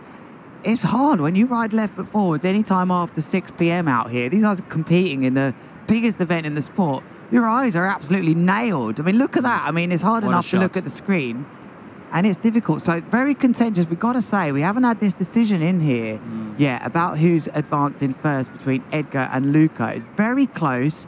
They're really thinking about this. We'll bring you that when we can. We'll have one more heat of round one of the Open to bring you. But what an amazing day it's been. Unbelievable. Guys. You know, so many people doubting the weather and the wind today. And what I mean, one has to say, nice one, Sergio, getting us all down the beach. Contest director, he nailed this. Lewis, today. I'm so glad you mentioned Sergio Cantagelli. I mean, 30 years of competition experience under a lot of pressure and a lot of stress. Shout out to you for a wonderful performance so far, calling it. And this is what we've been waiting for. Again, thank you so much to all of you. But look at this. Wow. So close. Wow. 0.5 separating this, but the South African edging out last year's semi-finalist Edgar Ulrich with a spectacular 25.5. Look at that. 6.92. The overall impression score making a difference, and a 6.84 for that contra loop front roll tic-tac from Lucas-Ceruti. Yeah, big congrats to Luca. This is what he has been training for, and also Edgar Ulrich, he can show himself again in the next round number 2. But last but not least, for round number 1, we got heat number 6 with Andrea Principi coming up all the way from Italy. Current champ. He is the current crown defender. Campione. Magnifico. Yeah. Steinmühl from the Netherlands, also a very tough competitor. Goes very huge on his Cabrina kites, and has got a very unique style. Especially love it when he takes the board off from the fin. And then Danish, rookie. I mean, he's had some nice competitions already, but he's a very talented rider, Lucas Gramstrup from Denmark. That's brilliant. Absolutely, I love it. Only the second rider ever in history to be here from Denmark, as we see what an opening move there. The current King of the Air champion showing, I'm here. I'm going to show you what it's like at the end of round 1. Contra loop, back roll, I think with a tic-tac perhaps as well. We're quite sure what happened with the board there, but it was definitely the back rolls, contra loops, huge. No beating around the bush from Andrea Principi, straight out the blocks. Andrea from Italy is known for his high and technical jumps. Definitely check him out on Instagram. He got some mind-blowing content on there with his latest moves. And especially in strong winds, this guy is mind-blowing with his technical maneuvers. And here goes Steinmühl from the Netherlands, also taking off in a nice doobie loop with an added rotation and a grab and landing it clean. You like the kind of angle on that one, Ruben. Getting leveled with your kite, that's what it's all about. Getting above your kite. We need a little more wind for that, but that's especially a radical feeling. You get a bit of that free falling and waiting for that kite to catch you, which is very extreme, and that's what the judges love. 2 Cabrinas versus duotone here then. seeing a replay of Andrea Principi going straight into it with the rider straight downwind. There we go, left hand on the bar. Ruben, a lot going on there. Yeah, too much for me to follow there. That was board flip with the front rotation. Mega loop there from Andrea Principi. That was beautiful. It was board flip. Not quite the double flip, but a single flip, I would say. Look at those first two trick scores coming. They're not on your screens there as the graphics get sorted, but I can see online 6.38 and 6.53. Look at that for opening moves. Stinmole keeping up with things here. That guy is awesome. I love him. Like you said, Ruben, board off by the fin. He's got the old classic powered mega loops. He's got everything. Here, there we go with the board off from the fin here. But this is the classic. Nice, can he stick it? Oh, yes, he can. Steinmill on his second King of the Air appearance. Wow, he's already got a 6.0 and second score will drop for him. A reminder, the two top scores decide who goes into the remainder 4 minutes. Oh, there he goes for a boogie contra loop with an added rotation and a board off. Andrea Principi stomping that. Really well. Oh, can he stick it? Yes, he can. Do you know Bob the Builder? No. Can he stick it? And what is very unique as well is the way Andrea Principi and some of these riders train. And that's inside the gym. Yeah, flipping his board around and doing all these rotations and really visualizing and preparing himself for all these epic maneuvers. And here go. Oh no! Lucas Gramstrup really struggling to get momentum going here into this heat. He's going to have to compose himself as best as he can, considering that this is his first King of the Air, one of our 6 rookies in this year's event. But here we go for Stein. Nice aggressive contra loop. Board off rotate. Oh, the nice little tail grab there on the way down. 2 forward rotations and that contra loop whilst keeping that board off for quite some time. Gramstrup's got a lot to do here in early August. 5 minutes to do it though. Here we are, left foot forwards on the yellow rash face. That's a better takeoff. Lovely contra loop, front roll, board off. Can he control the kite? What a move! What a reaction! I don't believe it. I've jinxed him. He had it. He had it. I looked away and he crashed. Maybe you should just comment after the move, Lewis. Yeah, he's waiting a little bit longer with these bumpy conditions. How can you do that of excitement, though? Yeah, no, true. It's hard to hold it back. Comment now on this one? Oh, man. Permission to comment? Trust you at home are enjoying the action. Oh, this is the last heat of round number 1 as we see the rookie Gramstrup going down there without his board. Precious time. He's already had a slow start. He's going to have to speed up with that body drag. There was never a time to know how to body drag, boys. It's now. Or do you decide to go back in, get another board?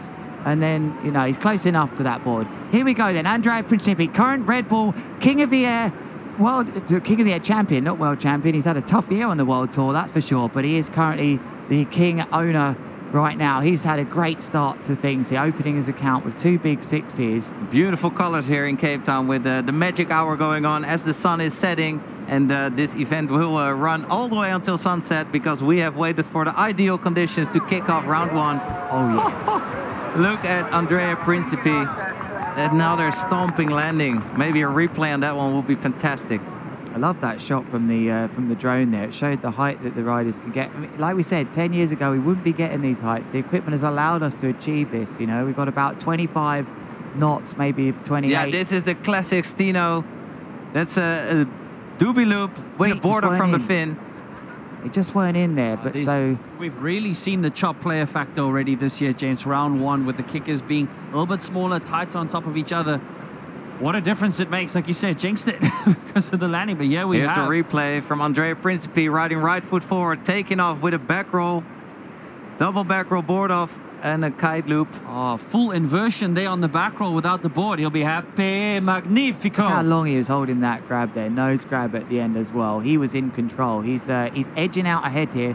One of the most psyched riders on there is like, oh, Andrea Principi going for a double front roll, triple, quadruple. I'll tell you what, though, he's got Zach Adams to contend with the most psyched riders after what I saw earlier on that interview.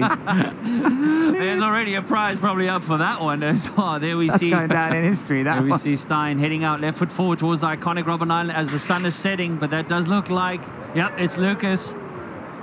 Not a lot of technical insertion into that maneuver, but it'll keep the scoreboard ticking. But with with just over 2 minutes, I'm not sure. Gramstrup does need to pull it out of the bag. What a shot. Look at that, gents. Sunset sessions are the best, and sunset events are even better here at the Red Bull King of the Air 2024. Thank you so much for joining us. tuning in and supporting these riders as they take it to the skies. And here goes Tino with another attempt with his signature. He just couldn't get it in. He just couldn't get it in. Yeah. Just lacking some of that horizontal distance traveling through, but great effort there so far from him. Didn't get his foot in, did he? What do you think about this, guys? Just think about this. Zach Adams for president? Maybe, but oh wow, a 7.48 dropping there for Andrea Principi for that contra loop tic-tac quadruple front roll. It seems pretty clear who's going to get flagged out, but we're not there yet. Andrea Principi is still upping his scores and going big. Look at that. God, how much control was that? For a moment there, he dropped right out. He was comfortable. He was getting so close to the water, looped the kite.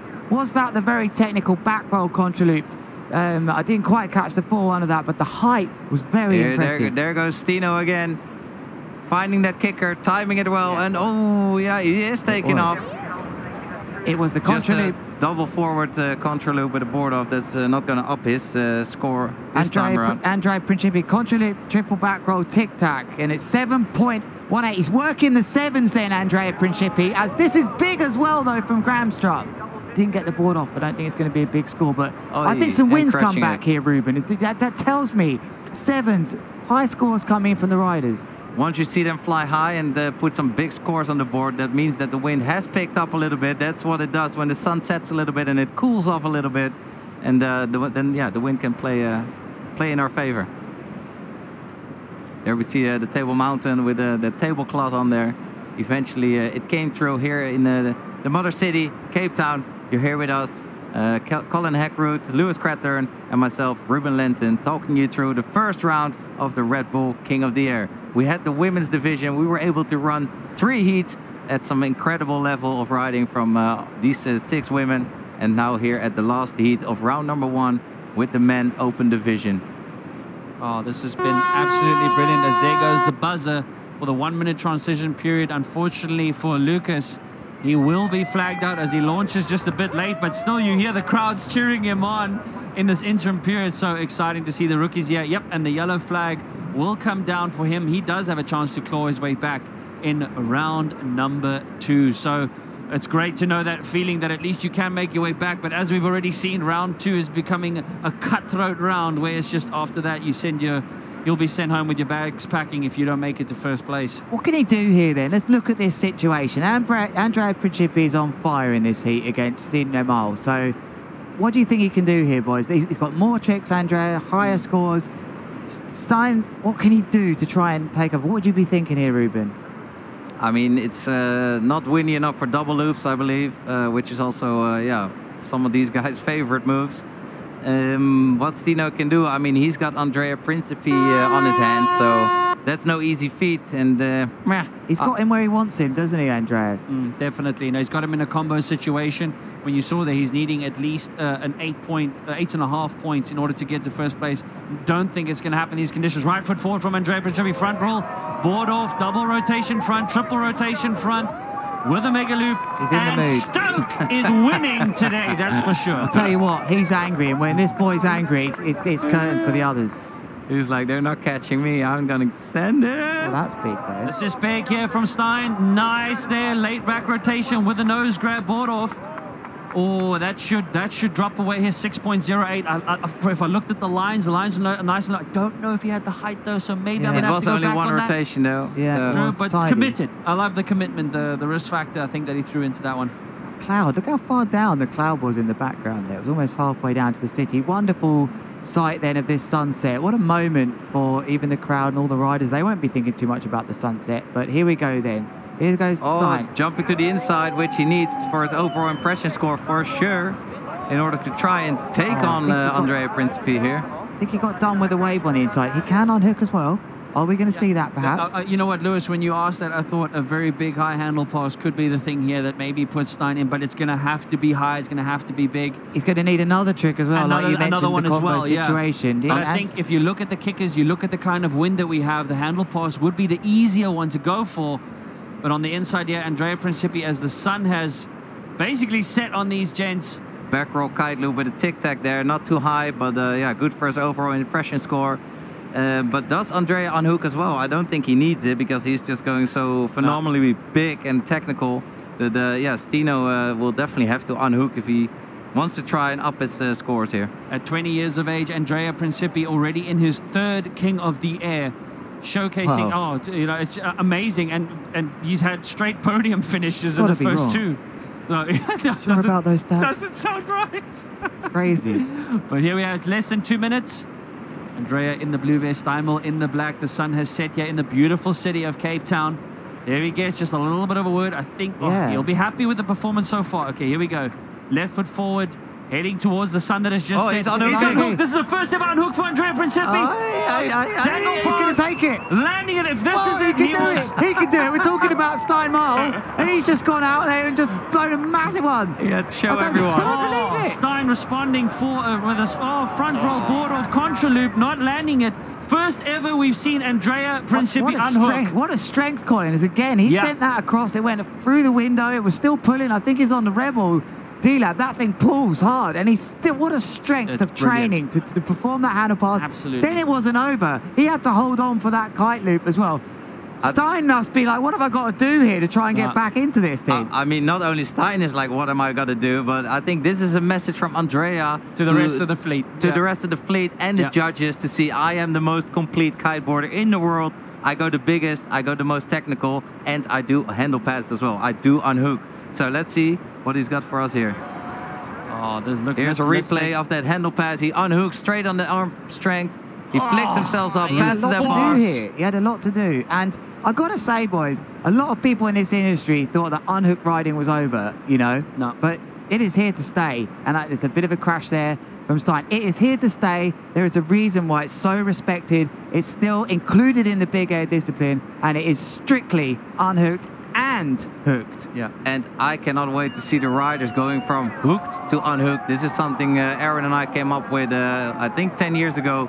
Doing your mega loop and then unhooking midway, halfway through, and then doing the handle pass. But that is the end of heat number 6 in round number 1. Wow, round 1 done and dusted. And look at Andrea, I almost want to say saving quite arguably the best for last. But what a performance there by these three gents, with Lucas being flagged out. But 5 King of the Air appearances now between these 2 riders in the blue and black vest. Unbelievable. They will be super stoked with the performance. And gents, it'll be interesting to see the scores here. You know, if you look at these 2 7-point tricks and a 6.7 here from Andrea. Yeah. Andrea incidentally scoring the highest ever total score at the King of the Air in last year's finals. Let's go through these highlights then as we come to closes. Andrea Principi, we've just seen an absolute statement. He's just stomping every trick and then claiming it, and then so stoked and psyched, and like, you're like, yes, I got it. It's incredible. What an energy. Gramstrup just couldn't put it together, unfortunately, for him. And Stein, he also had pretty good. There was just nothing that you could do in the end for Andrea Principi. But there you could see what it takes to advance to the next round in order to get a chance of grabbing this title, in order to call yourself Red Bull King of the Air. You need to control your high jumps, you need to control your rotations, you need to control your board offs. You need to be the most complete extreme big air rider in the world. And thanks for checking it out with us. It's almost like they've timed this to perfection today as the sun set and the sun comes down on incredible, what a dramatic day. Those said there wouldn't be wind today, that it wouldn't happen, but here we are after an incredible run for the first time in the women's division. There are the results. We have to clarify those results. A whopping 29.3 to 23.36. That was a destruction in that heat. And once again, I want to repeat, that was a message to the rest of the riders. Well picked up on there, guys. That was performing all of those moves. He's up for this. But who had the highest scoring heat of the day and the highest overall impression score of the day? So if I'm looking here, Ruben, I look at a 29.58. So from Jamie Overbeek in heat number 2. I'll have to get back to you on the overall impression score. So that's someone got into the 30s. So we'll check it. In the women's heat, we did get into the 30s. So the women definitely dominating here so far. But I'm seeing a 29.58 from Jamie Overbeek to take the highest score of round 1. Wow, very impressive. Kiteboarding's come on so far to see the evolution go this far, that 25, I think we probably topped out at 27 or 28 knots today. We've had foils out there. We've had so much entertainment for all of these people coming down today.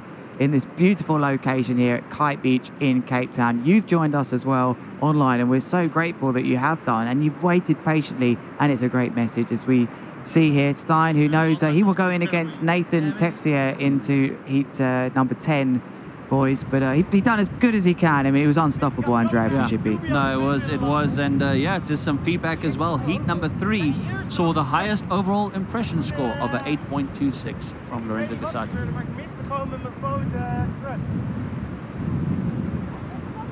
Oh, just checking out some of the dialogue there from Stein as he makes his way back up when it was so cool to see the sun at the beginning of this heat, and now it has set on what has been a spectacular display and a historic display, gents. Let's not underemphasize that, an historic display of women and open division big air kiteboarding here at 2024 Red Bull King of the Air. Unbelievable. 100%. And then we've got more epic action in store for you when this event will continue in the near future. And then we will continue with round 2, where we see Parker Sage taking on Charles Brodel on his foil board. Then Clement Haw against Cohen van Dijk. Lucas Gramstrup taking on Edgar Ulrich. Nathan Texier against Steinmühl. Josh Gillit taking on Dutchie Gielvlucht. And then Mark Jacobs taking on local boy Jason van der Spuy. Epic action still to be unfolding later on. But here we have an interview with Andrea Principi, the winner from the last heat in round number 1.